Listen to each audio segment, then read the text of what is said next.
So hi friends, இப்போ நம்ம sweet home season 3யோட episode 1 பார்க்க போகிறோம். ஏற்கனவே சீசன் 1-2 போட்டாச்சு, அதை பார்க்காதவங்க பார்த்துட்டு வந்துருங்க. இந்த 1-2 எனக்கு அவ்வளோவா வியூஸே போல, சரி ட்ராப் பண்ணிடலாம்னு நினச்சேன். சில பேர் கமெண்ட் செக்ஷனில் வந்து சீசன் 3யும் போடுங்கன்ற மாதிரி கேட்டிருந்தீங்க. இது போட்டால் வியூஸ் போக மாட்டேதேன்னு நினச்சேன். ஆனால் இதுக்கு முன்னாடி போட்ட வீடியோஸ் மட்டும் என்ன வியூஸ் லட்சத்துலேயே போயிடுச்சு கிடையாது. அதனால தான் இந்த வெப் சீரிஸை கையில் எடுத்திருக்கேன். இந்த வெப் சீரிஸில் 3rd சீசன் தான் கடைசி. இதில் 8 எபிசோட் இருக்குது. அப்படியே தொடர்ந்து பார்க்கலாம். நான் இப்போ இவ்வளோ நேரம் பேசிகிட்டு இருக்கும்போது மொதல் 2 சீசனோட ரீகேப் தான் வேகமாக வீடியோவில் பார்த்துக்கிட்டு இருப்பீங்க நீங்கள். இந்த சீசன் 3யோட ஸ்டார்டிங்லேயே ஹீரோ தான் மான்ஸ்டரோட கண்ட்ரோலுக்கு போய் ஹீரோனி கிட்ட வினோதமாக பேசிகிட்டு இருந்தானே. அதாவது டான்சர் பொண்ணு ஹீரோனினை கூப்பிட்டுக்கலாம். இவளுக்கு செம்ம டென்ஷன் ஆகி மண்டேலியும் ஒரு முட்டு. அந்த பக்கம் போய் ஹீரோ விழுந்துருவான். விழுந்து மறுபடியும் நார்மல் ஆயிட்டா. அப்படியே இங்கே டாக்டர் கிட்ட காட்டுறாங்க.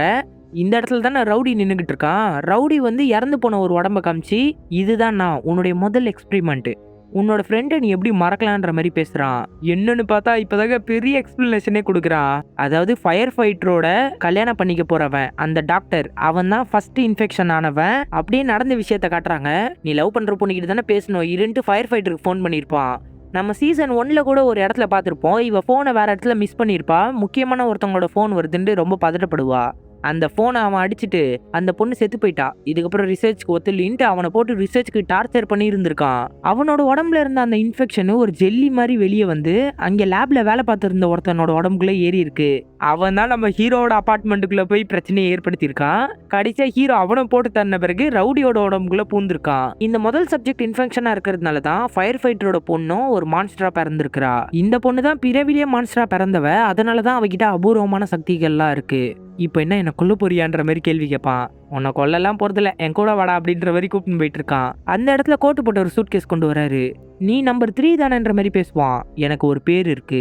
ஏய், நான் அப்படி தானேப்பா உன்னை கூப்பிடுவேன். இங்க இருக்கிற எல்லாருமே நான் ரிசர்ச் பண்ண ஆட்கள் தானே. அப்படியே இன்னொரு பக்கம் காமிச்சா செகண்ட் சீஃபை கட்டி கொண்டு வந்திருக்காங்க. உடம்பெல்லாம் ஒரே ரத்தமா இருக்கு. கீழே நிறைய மான்ஸ்டர்ஸ் இருக்கு. இவர் கூட வந்த 2 பேரை கட்டி தொங்க போட்டிருக்காங்க. அப்புறம் அந்த பொண்ணுக்காக மருந்து தேடி வரத்தவன் வந்தான் தெரியுமா, அவனும் அங்கே கட்டி தொங்க போடப்பட்டிருக்கான். என்ன மன்னிச்சிருக்க சார்ன்ற மாதிரி கத்துவான். இவங்க எல்லாருமே சிரிச்சுக்கிட்டே, இந்தா கண்ணு, யாராவது ஒருத்தரை நீ பலி கொடுத்துட்டு மீதி 2 பேரை கூப்பிட்டு போலாம், நாங்க வாக்கு தரோன்ற மாதிரி பேசுவாங்க. இவனும் கன் எடுத்துக்கிட்டு அங்க இருக்கிற இன்ஃபெக்ஷன் பக்கம் திருப்பான் பாருங்களேன். ஒருத்தனை அறுத்து விட்டுருவாங்க. அவன் கீழே விழுந்து செத்தே போயிடுவான். சார் என்ன விட்டுருங்க, நான் பண்ண தப்புனால தான் இப்படி ஆச்சு, நீங்க 2 பேராவது இங்கேருந்து சேஃபா போங்கன்ற மாதிரி பயங்கரமா கத்திக்கிட்டு இருப்பான். அந்த செகண்ட் சீஃப் கூட வந்தனோட கயிறை ஷூட் பண்ணி விட்டுறாரு. அவன் கீழே விழுந்தோன்னே ஓடி போய் பிடிச்சிட்டு 2 பேரும் மான்ஸ்டர்ஸ் கூட பயங்கரமா சண்டை போட்டுன்னு இருக்காங்க. இது வேலைக்காவது, இவங்களை முடிச்சு கட்டிடுன்ற மாதிரி சொல்லிட்டு அங்கேருந்து கிளம்பி போயிடுறாங்க. கண்ணாடி போட்டுன்னு இருக்கிற ஒருத்தன் கொல்ல ட்ரை பண்ணுவான். அந்த பொண்ணு, என்கிட்ட இந்த வாய்ப்பு கொடு, நான் இவங்களை கொண்டுட்டு வந்து சேர்றேன்னு சொன்னோன்னே சரின்ட்டு அவனும் அங்கேருந்து கிளம்பி போயிடுறான். அப்புறம் ஹீரோவை காட்டினா அவன் குழியாண்ட தான் நின்றுகிட்டு இருக்கான். நீ அவங்கள காப்பாற்ற போறியா, முடியுமா உன்னாலன்ற மாதிரி கேட்பா. என்னால் கண்டிப்பாக முடியும். நான் அவங்களோட வலியும் வேதனையும் பார்த்தேன். அதுலேருந்து வெளியே கொண்டு வரதுக்கு என்னால் மட்டும்தான் முடியும். நானும் கூட வரேன். ஒருத்தரை காப்பாற்ற போய் இன்னொருத்தரை நான் இழக்க விரும்பல. நீ இதே இடத்துல 2 ஹீரோ பள்ளத்தில் குதிச்சிடுறான். இந்த பக்கம் நல்லா ஆரம்பிக்கிறேன். சே, நம்மளோட உதவி அந்த பொண்ணுக்கு தேவையில்லை போல இருக்குன்ட்டு 2 பக்கமாக மனசு தள்ளாடிக்கிட்டு இருக்கு. கேம்புக்கு போகலாமா, அவளுக்கு ஹெல்ப் பண்ண போகலாமான்னு யோசிச்சுக்கிட்டே இருக்கான். அப்போ பார்த்தா அந்த குறும்பு பண்ற பொண்ணு வண்டியோட இங்க வந்து நின்ட்டாங்க. நம்ம இன்னொரு தடவை பார்த்துட்டோம், வரியா என் கூட ரவுண்டு போலான்ற மாதிரி கூப்பிடுறா. இங்க ஹீரோ உள்ள இறங்கி போய் அவங்கள தூக்கி மறுபடியும் மைண்ட் கண்ட்ரோல் பண்ண ட்ரை பண்ணிக்கிட்டு இருக்கான். அவங்களோட மூளைக்குள்ளேயே போய் பார்த்தா பயங்கரமா ஒரு டிராமாவே நடந்துகிட்டு இருக்கு. அவங்களோட உருவத்திலேயே 2 கேரக்டர்ஸ் இருக்கு. ஒன்று, நான் குழந்தைய கொல்ல போறேன், இது ஒரு மான்ஸ்டர்ன்ற மாதிரி கத்துது. இன்னொரு பக்கம், நான் அம்மா என்னோட குழந்தைய என்கிட்டே கொடுத்துரு, நான் குழந்தைய பாதுகாக்கணும்னு நினைக்கிறேன்ற மாதிரி கெஞ்சி கேட்டுன்னு இருக்காங்க. இது எல்லாத்தையும் ஹீரோ பார்த்து அவங்கள காப்பாற்ற ட்ரை பண்ணிக்கிட்டு இருக்கான். இந்த பக்கம் டாக்டர் ரவுடி கூட்டின்னு போகும்போது, ஒரே ஒரு நிமிஷம் என்னோட சூட் கேஸ் கொண்டு வர, 2 சூட் கேஸ் எடுக்க போவான். அப்போ அந்த பொண்ணுக்கு ஹெல்ப் பண்ணவன் ஃபயர் கன் எடுத்துட்டு வரான். நீ எதுக்கு போற, நீ போனா செத்துருவன்ற மாதிரி அந்த பொண்ணு சொல்வா. தள்ளிப்போ, எங்களை கூப்பிட்டு வந்து இங்க மாட்டி விட்டல, என் பக்கத்துலயே வராதுன்ற மாதிரி கோவமா கத்திட்டு ஃபயர் கன்னை யூஸ் பண்ணி எல்லாரையும் கொண்டுகிட்டு இருக்கான். அந்த பொண்ணு டென்டக்ல வெளியே வரப்பா. சரி, ஆர்மிக்காரங்களை தான் போட்டு தள்ள போறான்னு பார்த்தா எல்லா மான்ஸ்டர்ஸையும் கொண்டு அவங்கள காப்பாத்திக்கிட்டு இருக்கா. இந்த விஷயத்த நம்ம டாக்டர் பார்த்துட்டான். கூட இருந்தவன் வேற மான்ஸ்டர்ஸ் கிட்ட அடிபட்டு செத்து போயிடுறான். இதை பார்த்து செகண்ட் சோல்ஜர் ரொம்பவே கஷ்டப்படுறாரு. அப்புறம் எல்லாரையும் கொண்டு முடிச்சுட்டு கார்ல அவளும் ஏற வரா. எல்லா வேலையும் முடிச்சுட்டுன்ற மாதிரி போய் சொல்லி சமாளிக்கிறா. சரி, இப்ப நம்ம எங்க போறோம்ன்ற மாதிரி டாக்டர் கேட்பான். நீ எங்கிருந்து வந்தியோ அங்கேதான் போறோம், அந்த ஸ்டேடியத்துக்கு. அதே கேம்பை நோக்கி தான் ஃபயர் ஃபைட்டரோட பொண்ணும் போய்கிட்டு இருக்கா. அப்படியே கேம்பை கட்டுறாங்க. சீஃப் லேடி அந்த மேக்கப் போட்ட பொண்ணை வந்து யாருக்கும் தெரியாம ஜெயில இருந்து வெளியே கூப்பிட்டு போயிட்டு இருக்காங்க. ஒரு ஆர்மிக்காரர் இதை பார்த்து முதல் சீஃப்க்கு தகவல் சொல்லிட்டு இருக்காரு. இந்த மாதிரி அவங்களோட வீட்டுக்குள்ளதான் அவங்கள கூப்பிட்டு போயிட்டு இருக்காங்கன்ட்டு. அந்த பொண்ணை இறக்கி வேற வழியா கூப்பிட்டு வந்துட்டு, ஒன்னால அவங்களோட சந்தேகம் என் பக்கம் திரும்புது, இங்கிருந்து தப்பிச்சு போயிடுன்ற மாதிரி சொல்லுவாங்க. போதும் நிறுத்துங்கம்மா, நீங்க சொன்னதுனால தான் நான் அந்த கரண்ட்டை போய் கட் பண்ணேன். ஆனா நீங்க என்னன்னே தெரியாத மாதிரி என்னையே நடிச்சு மாட்டி விட்டீங்கல்ல, ஏன் இப்படி பண்ணீங்க? இப்போ எதுக்கு என்ன அனுப்ப ட்ரை பண்றீங்கன்ற மாதிரி கோவப்படுவா. இவங்க இப்போதாங்க ரொம்ப வினோதமா நடந்துப்பாங்க. இவளோட பெத்த அம்மா கிடையாது, இவங்க வளர்ப்பு தான். என்ன அம்மானு முதல்ல கூப்பிடாத. என்ன அம்மானு கூப்பிடணும்னு நான் காத்துக்கிட்டு இருந்தேன். ஆனா அது உன்கிட்ட இருந்து இல்ல, என் பையன் கிட்ட இருந்து. என் பையனை காட்டுறேன் வா அப்படின்ட்டு தரன்னு இழுத்துட்டு போறாங்க. இப்போ என்ன எங்க கூப்பிட்டு போறீங்கன்னு அந்த பொண்ணு பயந்துகிட்டே வரா. உள்ள கொண்டு போயிட்டு இவன் தான் என் பையன் சொல்லும்போது அவன் மான்ஸ்டரா மாதிரி ரொம்ப கொடூரமா இருப்பாங்க. என் பையன் அப்படின்ட்டு அழுதுகிட்டு கத்துவாங்க பாருங்களேன். பைப்பத்துக்கு மண்டையிலே ஒரு அடி. இந்த பக்கம் சோல்ஜர்ஸ் எல்லாருமே அவங்களோட ரூமுக்கு வந்து தேடிட்டு இருக்காங்க. சத்தம் இவங்களுக்கு கேட்டுரும். இந்த இடத்துல ஏதோ ஒரு சீக்ரெட் ரூம் இருக்குன்ற மாதிரி கண்டுபிடிச்சிடுறாங்க. இவன் எப்போ வெளியே வருவான்னு தெரியாம ஹீரோனி பள்ளத்தாண்ட நிற்கும் போதே அந்த பொண்ணு வந்துடுறா கார்ல. இன்னும் உயிரோட தான் இருக்கியா, செத்துருப்பன்னு நினைச்சன்ற மாதிரி சிரிச்சுக்கிட்டே பேசிக்கிட்டு இருக்கா. அவங்க போய் ரொம்ப நேரம் ஆச்சு, இன்னும் வெளியவே வரவே இல்லை. நம்ம அப்போ உள்ள போலாமான்ற மாதிரி ஆர்மிக்காரன் கேட்கறான். அவ வேணான்ற மாதிரி சொல்றா. அந்த டைம்ல அங்கே ஒரு மான்ஸ்டர் சத்தம் கேட்டு வந்துருது. இவங்களும் ஒளிஞ்சு ஒளிஞ்சு அந்த மான்ஸ்டர் கிட்ட இருந்து தப்பிச்சுக்கிட்டு இருக்காங்க. ஃபயர் ஃபைட்டர் உள்ள இருந்து போடுற சத்தம் அந்த மான்ஸ்டர் கேட்டு அந்த பள்ளத்துக்குள்ளே போய் விழுந்துருது. அவங்கள போய் இது டிஸ்டர்ப் பண்ணும் போல இருக்கு, எப்படியாவது நம்ம அவங்கள காப்பாத்தி ஆகணும்னு இவங்க கார்ல ரோப்பை கட்டிட்டு உள்ள இறங்கிடுறாங்க. நெருப்பை வச்சுதான் அதை தடுத்துக்கிட்டு இருப்பாங்க. ஹீரோ இன்னும் அவங்கள வெளியே கொண்டு வரதான் ட்ரை பண்ணிக்கிட்டு இருப்பான். நெருப்பை இந்த மாதிரி மாறி மாறி எரியும் போது இவங்க கொண்டு வந்த 2 ரோப்ல ஒரு ரோப்பு எரிஞ்சு போயிடும். உடனே ஆர்மிக்காரன் அந்த ரோப்பை இவளோட கையில கட்டிட்டு வேகமா ஆட்டுறான். முனையில வந்து டின்னு கட்டியிருக்காங்க. அந்த சத்தத்தை கேட்டோன்னா அந்த பொண்ணு வண்டியை ரிவர்ஸ் எடுத்து அவளை மட்டும் மேல தூக்கிடுறா. இவன் இந்த பொண்ணை ஆபத்துல மாட்ட விடக்கூடாதுன்ட்டு தனியா போராடலான்னு முடிவு பண்ணிட்டான். இவ வெளியே வந்ததை பார்த்தோன்னா அந்த பொண்ணு கத்திருச்சு. இங்க ஹீரோவை கூப்பிட்டுக்கிட்டே இவன் சண்டை போட்டுன்னு இருக்கான். எந்திரி, கண்ணை தரன்ட்டு. ஹீரோ ஒரு வழியா அவங்களை கண்டுபிடிச்சிட்டு இது உண்மை கிடையாது, உங்க பொண்ணு அது கிடையாது, வெளியே வாங்க, உங்க பொண்ணு கிட்ட நான் உங்களை கூப்பிட்டு போறேன்ற மாதிரி கூப்பிடுறான். அவங்க பழையபடி மாறி கண்ணுல இருந்து தண்ணி வருது பாருங்களேன். இப்பதான் ஹீரோ சுயநினைக்கவே வரான். எந்திரிச்சு அடுத்த நிமிஷம் அந்த மான்ஸ்டர் 2 துண்டா வெட்டி தள்ளுறாங்க. ஆர்மிக்காரன் அப்படியே அசந்து நின்னுகிட்டு இருக்கான். இவங்க அவ்வளவுதான், அவங்க வெளியே வரமாட்டாங்க போல இருக்குன்னு பயந்துகிட்டு இருக்கும்போது பயங்கரமா சத்தம் கேக்குது. அடுத்த நோடி ஹீரோ மறுபக்கம் அவங்க 2 பேரையும் வெளியே தூக்கிட்டு வந்துட்டான். ஃபயர் ஃபைட்டரோட உடம்புல இருந்த அந்த பாதி கருப்பு பகுதி அப்படியே மறைஞ்சு அவங்க பழையபடி மாறிட்டாங்க. ஹீரோவை பார்த்து கண் கலங்குறாங்க. அவனும் கண்ணீர் விடுறதோடையே இந்த சீசன் 3யோட எபிசோடு 1 முடிக்கிறாங்க. இப்போ ஸ்வீட் ஹோம் சீசன் 3யோட எபிசோட் 2. அவங்க மயக்கத்துல இருந்து எந்திரிச்சு பாக்குறாங்க. அவங்க ரொம்பவே நல்லா இருக்காங்க. முக்கியமா அந்த சின்ன பொண்ணு கண்ணுல குத்தி ஒரு கண்ணு போயிருக்கும் தெரியுமா, அந்த கண்ணு கூட உங்களுக்கு சரியாயிட்டு இருக்கு. அவங்க ரொம்ப ஆச்சரியமா நின்றுட்டு இருக்கும்போது அங்கே டான்சர் பொண்ணு வரா. என்னாச்சுன்னு எனக்கு தெரியல, ஏதோ ஒரு கெட்ட கனவு கண்டேன்னு நினைக்கிறேன்ற மாதிரி சொல்லுவாங்க. அது ஒன்றும் கனவு கிடையாது, உண்மையாலே நீங்க மான்ஸ்டரா மாறிட்டீங்க, ஹீரோ தான் உங்களை காப்பாத்துனா. உடனே அவங்க கைக்கு வீசிக்கிறாங்க. அவங்களோட காயம் ஆறுதா இல்லையான்ட்டு தான் பார்க்க ட்ரை பண்றாங்க. ஆறல. இப்போ இவங்க முழுசா மனுஷா மாறிட்டாங்க. எங்க இருக்கான் ஹீரோன்ட்டு கேட்டு ஹீரோவை போய் பாக்குறாங்க. இவங்களை குணப்படுத்தின நொடியிலேருந்தே பயபுல மயக்கத்துல தான் இருக்கான், இன்னும் எந்திரிக்கவே இல்லை. இவங்க எழுப்புறதுக்காக போக ட்ரை பண்ணுவாங்க. இல்ல, அவனை நம்ம கட்டாயப்படுத்தி எழுப்புனா அவனுக்குள்ள இருக்க மான்ஸ்டர் வெளியே வந்துடும். அவனே போராடி குணமா எந்திரிப்பான். அது வரைக்கும் நம்ம வெயிட் பண்றது தான் சரி. அப்புறம் இங்க நல்ல ஆர்மிக்காரன் டயர் சேஞ்ச் பண்ணிக்கிட்டு இருக்கான். உனக்கு சாப்பிட ஏதாவது வேணுமான்ற மாதிரி கேட்கறா. ஆமா இருந்தா எடுன்னு தேடி இருக்கே, நிறைய இருக்கு அப்படின்ட்டு ரொம்ப சந்தோஷமா கொண்டு வருவா. அவர் உனக்கு என்ன உறவு வரும்ன்ற மாதிரி கேட்பான். சாவடிக்கிறதுக்கான உறவு என்னன்ட்டு அதிர்ச்சியா கேட்கறான். இப்போதான் இந்த பொண்ணு ஒரு பிளாஷ்பேக்கை சொல்றா. இவங்களோட அப்பாவும் அம்மாவும் வைரஸ் அட்டாக் ஏற்பட்டு மிருகமா மாறிக்கிட்டு இருக்காங்க. இவளையே கொல்றதுக்காக பக்கத்துல வந்துகிட்டு இருப்பாங்க. அப்போ இவர் தான் இங்க வந்து அவங்க 2 பேரையும் சுட்டு கொண்டுட்டு மேல பெட்ரோல் ஊத்திக்கிட்டு இருக்காரு. வேணாண்டு தடுக்க ட்ரை பண்ணா தள்ளி விட்டுட்டு கொளுத்திட்டு அங்க இருந்து போயிடுறாரு. பயங்கரமா அழுதுகிட்டே பின்னாடியே வந்துட்டு, உன்னை ஒரு நாள் கொல்லுவேண்டா, நீ மான்ஸ்டரா மாறுவல, அப்போ உன்னை கொன்னே தீர்வன்ற மாதிரி கத்துவா. எனக்கு ப்ராமிஸ் பண்ணு, நீ மான்ஸ்டரா மாறினா நான் கொண்டு இருப்பேன், நான் முதல்ல மாறினா நீ கொன்று, இந்த டீலிங் முடிகிற வரைக்கும் நீ வேணா என் கூடயே இருன்ற மாதிரி சாப்பாடு கொடுத்து அப்பத்துல இருந்து தான் இவங்க 2 பேரும் ஒன்னா சுத்திட்டு இருந்திருக்காங்க. இவர் மயக்கம் தெளிச்சு அந்த பொண்ணை தரத்தரன்னு உள்ள இழுத்து போட்டு, என்ன பழக்கம் இது, இவங்களை நம்பிக்கிட்டு இருக்க, இவங்க கூட தான் நீ சுத்த போறியா, இதெல்லாம் சுத்தமா வேலைக்கு ஆகாதுன்ற மாதிரி சொல்லுவாரு. அதெல்லாம் வேலைக்கு ஆகும், நான் சொன்னா கேளுங்கன்னும் போது அவர் எந்திரிச்சு போக ட்ரை பண்ணுவாரு. உடனே கையிலயோ வண்டியிலயோ ஒரு லாக்கப் போட்டு வெளியே எகிரி குதிச்சிடுறா. ஏன் இப்படி பண்ற, நம்ம இங்கேருந்து போறது தான் சரி, நீங்க தான் ரொம்ப தப்பா இருக்கீங்க. மான்ஸ்டர் எப்பவுமே மான்ஸ்டரா மட்டும் இருக்கிறது இல்ல, ஒரு உண்மையான மான்ஸ்டர் மனுஷனா மாதிரி நான் பார்த்தேன், ஒருத்தன் அது பண்ணி காமிச்சான் தெரியுமா, அப்போ இது வரைக்கும் நம்ம மான்ஸ்டர்ஸை கொல்லல, மனுஷங்களையும் சேர்த்து கொண்டு இருக்கோம், நீங்க ரொம்ப மோசமானவர்ன்ற மாதிரி அவ அழுதுகிட்டு அங்கேருந்து கிளம்பி போயிடுறா. ஃபயர் ஃபைட்டர் அங்கேருந்து கிளம்பி போயிட்டு இருக்காங்க. எங்க போயிட்டு இருக்கீங்க, டைம் இல்ல, நான் என்னோட பொண்ணை தேடி போயிட்டு இருக்கேன், அவ என்ன மாதிரி நிறைய பேரை மான்ஸ்டரா மாத்திருப்பா, அவளை எங்க போய் தேடுவீங்க, ஹீரோ எந்திரிச்சிட்டா ஒன்னா போலான்ற மாதிரி சொல்லுவா. அவ கண்டிப்பா கேம்புக்கு தான் போவா, ஏன்னா மனுஷங்களால அவளுக்கு ஆபத்து இருக்குன்ட்டு அவ நம்புறா. மனுஷங்க அதிகமா இருக்கிற இடம் அது ஒண்ணுதான். நான் போறேன்ட்டு போகும்போது அப்போ ஒரு நிமிஷம் நில்லுங்க, இந்த கன்னையாவது சேஃப் கொண்டு போங்கன்ற மாதிரி கண்ணை கொடுத்து அமுச்சு வைக்கிறா. அப்படியே ஹீரோ காட்டினா சரியான மயக்கத்துல இருக்கான். நீ இப்படி இருக்கிற மாதிரி என் அண்ணனும் உயிரோட இருப்பானா இன்ஃபெக்ஷன் ஆயிட்டு, அவனை பார்க்கணும்னு தான் என்னோட ஆசைன்ட்டு ரொம்ப வருத்தமா அதே இடத்துல படுத்துக்கிறா. ரவுடி டீமோட கார்ல போயிட்டு இருப்பான். அந்த பொண்ணுக்கு வயித்துல ஏதோ பிரச்சனை போல இருக்கு. வயித்தையே புடிச்சிக்கிட்டு இருக்கா. வண்டியில பெட்ரோல்ல தேடலான்ட்டு ஒரு இடத்துல நிறுத்தி தேடிக்கிட்டு இருக்காங்க. அவங்கள நீ உண்மையாலே கொன்னிட்டியா? உன் மேல சந்தேகமா இருக்கேன்ட்டு டவுட்டா ஒருத்தன் கேள்வி கேட்பான். ஒழுங்கா இங்கேருந்து போடான்ற மாதிரி கத்தி அமுச்சு விட்டுருவா. நீ எதுக்கு இப்போ கேம்புக்கு போகணும்னு நினைக்கிறேன்ற மாதிரி டாக்டர் கேட்பான். நான் அங்கே பார்த்தேன், ஃபயர் ஃபைட்டரோட வயித்துல என்னோட குழந்தை இருந்துச்சு. என் குழந்தை எனக்கு அடையாளம் தெரியணுன்றக்காக பிறக்கிறதுக்கு முன்னாடியே குழந்தைக்குள்ள ஒரு அடையாளத்தை நான் ஏற்படுத்தியிருக்கேன். என்னால் உணர முடியுது. கண்டிப்பா அவ ஸ்டேடியத்தை நோக்கி தான் போயிட்டு இருப்பா. அப்படி அவன் சொல்லும் போதே கரெக்டா டான்சர் பொண்ணு எது வழியா அவ வந்துட்டு போவாளோ அந்த வழியை பயன்படுத்தி உள்ள போயிட்டு இருப்பா. அங்கே ஒரு ஓடு மாதிரி இருக்கு, முட்டை மாதிரி. அந்த முட்டையை வந்து ரவுடி குத்தி உடச்சு விட்டுருப்பான். அப்போ மேல இருக்கிற கார்ல இருந்து ஒருத்தன், உங்களுக்கு என்ன பைத்தியமா? மான்ஸ்டர்ஸ் கிட்ட மாட்டி சாவணும்னு நினைக்கிறீங்களா? ஏன்டா இப்படி பண்ணீங்கன்ற மாதிரி கத்துவான். சுத்தி ஒரே மான்ஸ்டர்ஸ் கத்துற மாதிரி சத்தம் கேட்கும். ஐயோ நான் சாக விரும்பலன்ட்டு அவன் டிக்கே முடிக்கிட்டு உள்ள போயிடுறான். ஆனா ரவுடியோட ஆட்கள் தான் அங்கிருந்து எல்லா மான்ஸ்டர்ஸையும் போட்டு தள்ளிட்டு வராங்க. இவங்க ஏதோ பலசாலிங்க போல இருக்குன்ட்டு கார்ல இருந்தவன போய் வண்டியில ஏறி உட்காந்துக்கிறான். இந்த மனுஷனை போய் நம்ம போட்டு தள்ளிடலாமா? கொஞ்சம் டைம் கொடுப்பா, அப்புறமா பாத்துக்கலான்ற மாதிரி கோட்டு போட்டவர் உள்ள போய் உட்காந்துக்கிறாரு. ஆமா, அந்த முட்டை மாதிரி இருந்துச்சு, அது என்னன்ற மாதிரி டாக்டர் இவங்கிட்ட கேக்குறாரு. அது வந்து குக்குன். மான்ஸ்டர்ஸ் தான் அந்த மாதிரி ஒரு வடிவத்துக்கு போறாங்க. அந்த குக்குனை மான்ஸ்டர்ஸ் டிஸ்டர்ப் பண்றதே கிடையாது.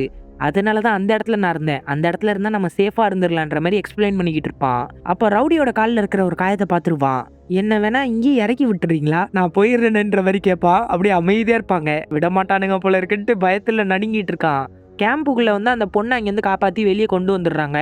சீஃப் லேடியை கட்டி வச்சு, ஒழுங்கா உண்மையை சொல்லு, மான்ஸ்டரை இத்தனை நாளா வளர்த்துருக்க, அது மட்டும் இல்லாம நிறைய மனுஷங்களோட உயிர் போயிருக்கு, ஏன் இப்படி பண்ண? ஆரம்பத்துல இருந்து சொல்லுன்ற மாதிரி கேள்வி கேட்டுன்னு இருக்காரு.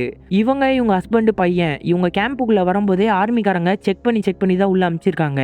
யாராவது இன்ஃபெக்ஷன் ஆயிருந்தா உயிரோட எரிச்சிருக்காங்க. அப்போதான் அவங்க பையனுக்கு இன்ஃபெக்ஷன் ஏற்பட்டு மூக்குல இருந்து ரத்தம் வந்திருக்கு.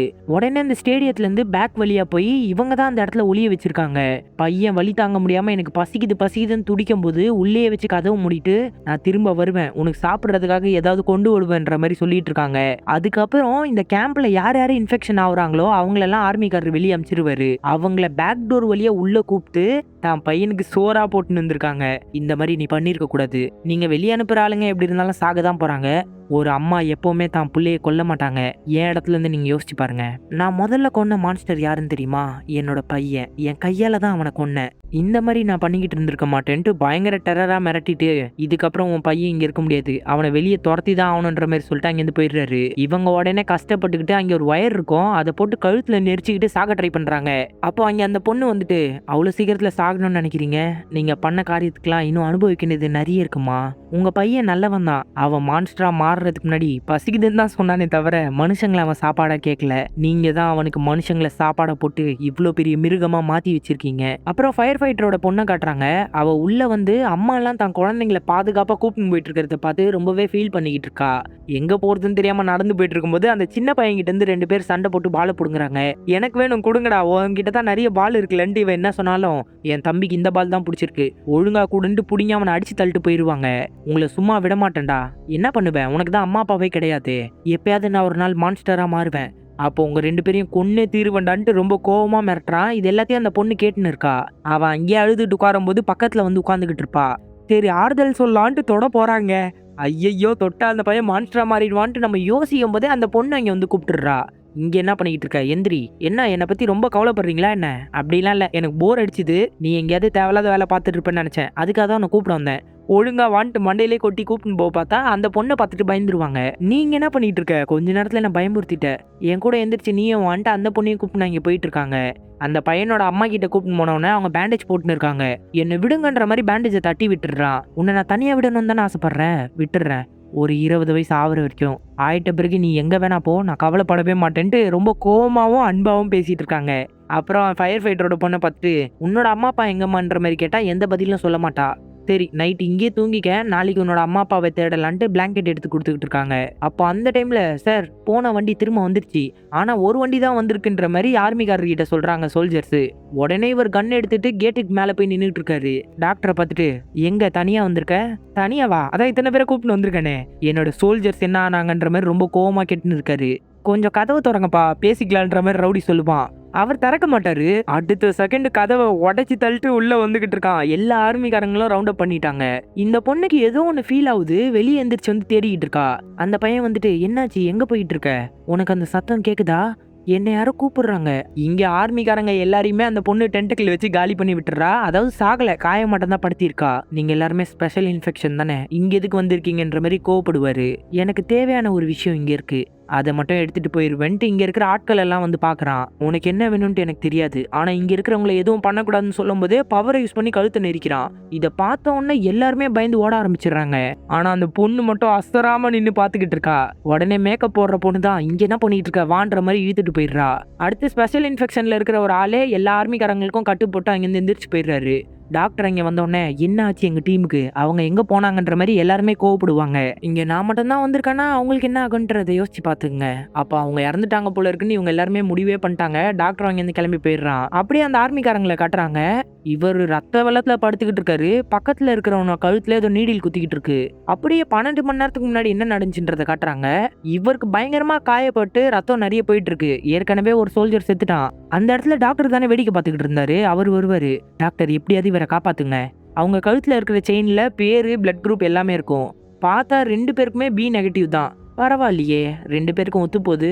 என்னால 2 பேரையும் காப்பாற்ற முடியாது, யாராவது ஒருத்தரை தான் காப்பாற்ற முடியும். நான் வேணா உன்னை காப்பாத்துறேன்ட்டு நீடில அவனோட கையில குத்தி ரத்தத்தை இவனுக்கு ஏத்த ட்ரை பண்ணுவாரு. அவன் என்ன காப்பாத்தாதீங்க, எனக்கு ஆல்ரெடி காயம் ரொம்ப பலமா ஏற்பட்டிருக்கு, என்னோட சாரை காப்பாத்துங்க. சார், நான் உங்களை எப்பவுமே ஒரு ஹீரோவை தான் பார்த்துருக்கேன். இங்க நிறைய மனுஷங்களை அவங்க பிடிச்சி வச்சிருக்காங்க, எப்படியாவது நீங்க தான் அவங்கள காப்பாற்றணுன்ற மாதிரி சொல்றான். அதுக்கப்புறம் தான் டாக்டர் இவனோட ரத்தப்போக்கை நிறுத்திட்டு இவனோட உடம்புல இருக்கிற ரத்தத்தை இந்த ஆர்மிக்காரனோட உடம்புக்கு ஏத்திருக்காரு. எந்திரி எந்திரின்ற மாதிரி கூப்பிட்டு பாக்குறான். ஆனா அவன் இறந்துட்டாம்ல இருக்கு. பயங்கர கஷ்டத்தோட கத்திக்கிட்டு இருக்கான். அப்படியே அந்த கோட்டு போட்டவன் வந்து கேம்ப்ல இருக்கிற மைக்ல பேசிட்டு இருக்கான். எல்லா மனுஷங்களும் தெளிவா கேளுங்க, இப்போ இந்த கேம்ப் எங்களோட கட்டுப்பாட்டுல தான் இருக்கு. ஆர்மிக்காரங்க கூட இப்போ சாதாரண மனுஷங்க தான். இனிமே இந்த நியோ ஹியூமன்ஸ், அதாவது ஸ்பெஷல் இன்ஃபெக்ஷனான அவங்கள நியோ ஹியூமன்ஸ்னு கூப்பிட்டுக்கிறாங்க. யாராவது ஸ்பெஷல் இன்ஃபெக்ஷனா மாறிட்டீங்கன்னா இதுக்கப்புறம் நீங்க சந்தோஷப்படணும், எங்கள ஒருத்தரா நீங்க மாறிடுவீங்க. சொன்னது புரியுது இல்லைன்ற மாதிரி பேசிட்டு இருக்காரு. அப்புறம் டாக்டர் வந்து உயர் அதிகாரி கிட்ட பேசிட்டு இருக்காரு. போன வேலை என்னாச்சுன்ற மாதிரி கேட்கறான். அப்படியே பிளாஷ்பேக்கை காட்டுறாங்க. டாக்டர் அந்த லேபுக்கு போகணுன்றக்காக இவர்கிட்ட, உன்னோட நோயை என்னால குணப்படுத்த முடியாது, ஆனா உன்னை ஸ்பெஷல் இன்ஃபெக்ஷனா என்னால மாத்த முடியும், நீ தேடி போன ஆளு கிடைச்சிட்டாங்களான்ற மாதிரி கேட்கறான். என் கணிப்பு சரியா இருந்தா அவ இங்கதான் இருக்கா, அவளை வெளியே எடுக்கிறது தான் கொஞ்சம் கஷ்டம்ன்ற மாதிரி சொல்றான். இந்த பொண்ணால மனுஷனை மான்ஸ்டரா மாத்த முடியுது, ஹீரோவால மான்ஸ்டரை மனுஷனா மாத்த முடியுது. அடுத்து அந்த பொண்ணு கன்மேனை பார்க்க வரா. இதுக்கப்புறம் நம்ம 2 பேர் பிரிஞ்சு போறது தான் சரின்னு நினைக்கிறேன், என்னோட கட்டை அவுத்து விட்டுரு, நான் என் வழியை பாத்துக்கிறேன், நீ உன் வழியை பாத்துக்க. இல்ல அவங்க கேம்புக்கு போறாங்க, நீங்களும் என் கூட வந்துதான் ஆகணும்ன்ற மாதிரி சொல்றா. சொல்லிட்டு அவ பேசும்போது அவளோட கண்ணு 2 கருப்பா மாறுதுங்க. இதை பார்த்தோன்னா அவர் பயந்துடுறாரு. ஏதாவது பிரச்சனையா? ஒன்றும் இல்லைன்ற மாதிரி சொல்றாரு. அவளும் வெளியே போயிடுறா. சரி, இவதான் மான்ஸ்டரா மாறிட்டாப்புல இருக்குன்னு நம்ம நினைப்போம். அடிச்சாங்க பாருங்க ட்விஸ்ட். அவரோட மூக்குல இருந்து ரத்தம் ஊத்த ஆரம்பிக்குது. அவருக்கு என்னென்னவோ இல்யூஷன்லாம் வருது. இவர் கொன்ன எல்லா மான்ஸ்டர்ஸும் நாங்க மனுஷங்க தான், நீ மனுஷங்களே கொண்டுட்டலன்ற மாதிரி இவர்கிட்ட வந்து பேசிட்டு இருக்காங்க. இவர் உடனே கையை இழுன்னு இழுத்து அந்த லேப்டாப்ல இருந்து கையை உருவி எடுத்துட்டு வெளியே நடந்து போயிட்டு இருக்காரு. இங்க நல்லா ஆரம்பிக்கிற ஹீரோனு கிட்ட சாக்லேட் கொடுத்துட்டு சாப்பிடுன்ற மாதிரி பேசிக்கிட்டு இருப்பான். மறுபடியும் அந்த பொண்ணு அவரை பாக்குறதுக்காக வந்தா ஒரே ரத்தமா இருக்கும். வெளியே தேடிக்கிட்டே வந்தா கார்ல யாரையோ பார்த்து பயங்கர அதிர்ச்சி ஆகுறா. இந்த பக்கம் இவங்க 2 பேர் பேசிட்டு இருக்கும் போது அந்த பொண்ணு வேகமா ஓடிக்கிட்டு இருக்கா. ஹீரோட ரூமை தான் நோக்கி ஓடுறா. கத்துற சத்தம் கேக்குது. என்னன்னு இவங்க 2 பேர் போய் பார்த்தா கீழே விழுந்து கிடக்குறா. ஹீரோ வந்து இன்னும் மயக்கத்துல தான் இருக்கா. ஆனா அவனோட ரக்கையை பயங்கரமா ஆட்டிக்கிட்டே இருக்கான், கண்ட்ரோலே இல்லாம. இவனை எழுப்பு, தயவு செஞ்சு இவனை எழுப்பு, இவனால மட்டும்தான் மான்ஸ்டரை மனுஷனா மாத்த முடியும், இவனோட உதவி எனக்கு வேணும்ன்ற மாதிரி அழுதுகிட்டு இருக்கா. யாரை இப்போ மனுஷனா மாத்தணும்னு நினைக்கிறேன்ற மாதிரி ஆர்மிக்காரன் கேட்கறான். காரோட ஹார்ன் அடிக்கிற சத்தம் கேக்குது. அந்த பொண்ணு மறுபடியும் வேகமா கீழே வந்துகிட்டு இருக்கா. அவர் கண்ணுல இருந்தெல்லாம் ரத்தம் வந்துகிட்டு இருக்குங்க. முட்டி முட்டி ஹார்ன் அடிச்சுக்கிட்டு இருக்காரு. ஹீரோனி நின்று, நீ முன்னாடி போ, நான் போய் ஹீரோவை எழுப்புறேன், அவன் வந்தா மட்டும்தான் இதுக்கு உதவி பண்ண முடியும்ட்டு ஹீரோவை எழுப்ப போறா. அவன் பார்த்தா ரக்கையை வச்சு பக்கத்துல கொண்டு வருவான் பாருங்களேன். அவ பயந்தே போயிடுறா. உடனே குச்சியில துணியை சுத்திக்கிட்டு நெருப்பா பயன்படுத்தி ஹீரோ பக்கத்துல நெருங்கி போய்கிட்டே இருக்கா. இங்க அந்த பொண்ணு அவரை பார்த்து அழுதுகிட்டே இருக்கா. அவர் முட்டிக்கிட்டே இருக்காரு. சொல்றதை கேளுங்கன்னு கத்துன உடனே ஒரு செகண்ட்ல சுயநினைவுக்கு வந்துடுறாரு. கொஞ்ச நேரம் பொறுத்துக்குங்க, அவன் வந்து உங்களை காப்பாத்திடுவான்ற மாதிரி சொல்றா. என்னை கொன்னுடு, என்னை கொன்னுடு, அதுதானே நீ பண்ண சத்தியன்ற மாதிரி கேட்டுன்னே இருக்காரு. இவளும் கண்ணை எடுக்கிறா. ஆனா இவளால கொல்ல முடியல, அழுதுகிட்டே இருக்கா. இவர் கண்ட்ரோல்ல மீறி மறுபடியும் மான்ஸ்டரா மாறிட்டு காரை வேகமா முன்னாடி கொண்டு போறாரு. இவன் தான் எப்படியும் அந்த பொண்ணை காப்பாத்துறான். இவர் காரை இடிச்சோம்னா இங்க கார் எரிய ஆரம்பிச்சிருது. மறுபடியும் கொஞ்சம் சுயநினைவுக்கு வராரு. அந்த பொண்ணு அழுதுகிட்டு இருக்கிறத பார்த்து நீயாவது சந்தோஷமா இருன்ற மாதிரி கார்லயே வெடிச்சு சாகுறாரு. அந்த பொண்ணை உடனே அவன் ஒரு காருக்குள்ள தள்ளி விட்டு காரை லாக் பண்ணிடுறான். ஹீரோனி அப்படியே தவழ்ந்து தவழ்ந்து ஹீரோ பக்கத்துல போயிட்டு எந்திரி எந்திரின்ற மாதிரி எழுப்பிக்கிட்டே இருக்கா. அந்த சத்தத்தை கேட்டா இங்க ஒரு மான்ஸ்டர் வேற வந்துருதுங்க. அந்த பொண்ணை அந்த பையன் எப்படியோ காப்பாத்த ட்ரை பண்றான். அந்த காரே புரண்டுருது. இங்க ஹீரோ கண்ணை திறக்கும் போது ஒரு கண்ணு கருப்பா ஒரு கண்ணு ப்ளூவா இருக்கும். ஹீரோயினி அப்படியே முறைச்சு ஒரு லுக் விடும்போது 2 கண்ணும் ப்ளூவா மாறிடுது. ஹீரோ இங்க வில்லத்தனமா எந்திரிச்சு போவான். எங்க போற நீ, போவாத, நில்லு, இங்கே இருன்ற மாதிரி கத்திக்கிட்டு இருப்பா. வெளியே ஒரு சத்தமா இருக்கு. சத்தம் எனக்கு சுத்தமா பிடிக்காதுன்னு தெரியாதா உனக்குன்ற மாதிரி சொல்றான். இங்க நல்ல ஆர்மிக்காரன் கிரனேட்டை புடுங்கி வெடிக்க வச்சிடலான்ற மாதிரி பாத்துக்கிட்டு இருக்கும்போது ஹீரோ கண்ணாடியை உடச்சிக்கிட்டு வரான். வந்து அந்த மான்ஸ்டரை அடி போடு அப்படின்ட்டு கொசு அடிக்கிற மாதிரி அடிச்சு காலி பண்ணிடுறாங்க. யூன்சோ உனக்கு என்ன ஆச்சுன்ற மாதிரி அதிர்ச்சியா அவன் கேக்குறான். அப்படியே பக்கத்துல வந்து கழுத்தை பிடிச்சி ஒரு தூக்கு. கொன்றுவானோ அப்படின்னு நம்ம நினைக்கும் போதே இந்த எபிசோட முடிச்சிட்டாங்க. இதுக்கப்புறம் என்ன நடக்கும்ன்றத அடுத்த எபிசோட்ல பாருங்க. இப்போ ஸ்வீட் ஹோம் சீசன் 3யோட எபிசோட் 3. இந்த எபிசோடோட ஆரம்பத்திலேயே ஹீரோ நீ வேக வேகமா போய் ஏதோ மெடிக்கல் பொருட்கள்லாம் எடுத்துக்கிட்டு இருக்கா. இந்த பக்கம் ஹீரோ அந்த ஆர்மிக்காரனை கொல்ல போறான். அவ்வளவுதான், செத்துட்டான் போல இருக்குன்ற மாதிரி நம்ம நினைப்போம். அதுக்குள்ள ஹீரோ நீ மயக்க ஊசி எடுத்துன்னு வந்து குத்துறா. ஒன்னு இல்ல 2 குத்தி தான் இவனை மயக்கம் போட வச்சு அவனை காப்பாத்துறா. அடுத்து 2வது சீஃபை காட்டுறாங்க. அவர் எந்திரிச்சு ரத்த கலரியா ஒரு கன் எடுத்துக்கிட்டு அந்த இடத்த சுத்தி பார்த்துக்கிட்டு இருக்காரு. அப்போ ஒருத்தனுக்கு உயிர் இருக்குங்க, அசைறான். ஒரு பக்கம் மூஞ்சே கருகி இருக்கு. இவ யாருன்ட்டு நான் பார்த்தோன்னே கொஞ்சம் கெஸ் பண்ணிட்டேன். உங்களால முடிஞ்சா கெஸ் பண்ணி கமெண்ட் செக்ஷன்ல சொல்லிருங்க. என்ன கொன்னுடுன்ற மாதிரி கேட்கறான். ஆனா இவர் அவனை தூக்கிட்டு போய் ஜீப்ல போட்டு ஜீப் அங்கேருந்து கொண்டு போயிட்டு இருக்காரு. அப்படியே கேம்ப்ல சீஃப் லேடி கிட்ட ஆரம்பிக்காரு. உன்னோட உதவி எனக்கு தேவைன்ற மாதிரி கேட்கிறாரு. அனௌன்ஸ்மெண்ட் பண்ணது யாரு, இங்க என்ன நடக்குது? இந்த ஸ்டேடியத்துக்குள்ள 4 ஸ்பெஷல் இன்ஃபெக்ஷன் வந்திருக்காங்க. அவங்க தான் இப்போ கட்டுப்பாட்டில் எடுத்திருக்காங்க. இந்த இடத்த விட்டு வெளியே போறதுக்கான வழி உனக்கு தான் தெரியும். அது எங்க இருக்குன்னு கரெக்டா சொல்லு. ஏன் தப்பிச்சு ஓட போறீங்களா என்ன? இல்ல, இங்க இருக்கிற எல்லாரையும் காப்பாத்தி கூப்பிட்டு போகணும்னு நினைக்கிறேன். இந்த ஒரு உதவியை மட்டும் பண்ணுன்ற மாதிரி கேட்டுன்னு இருக்காரு. அடுத்து ஃபயர் ஃபைட்டர் டாக்டர் ஒரு இடத்துக்குள்ள போறத பாக்குறாங்க. போய் அவனை பிடிச்சி மொத்துன்னு மொத்துறாங்க. என்ன நீயான்ட்டு அதிர்ச்சி ஆகுறாரு. தூக்கி உட்கார வச்சு மூஞ்சிலேயே குத்து. எதுக்கு இப்ப என்ன கொல்லணும்னு நினைக்கிறேன்? உன் ஹஸ்பண்டை டார்ச்சர் பண்ணதுக்கா? அவரை தான் நீ கொன்னுட்டியன்ற மாதிரி கோவப்படுவா. கொன்னுட்டனா? கிடையவே கிடையாது. அவன் இன்னும் உயிரோட தான் இருக்கான். உயிரோட உன்னோட பொண்ணை தேடிக்கிட்டு இருக்கான். உன்னால முடிஞ்சா அவனுக்கு முன்னாடி உன் பொண்ணை கண்டுபிடிச்சிரு.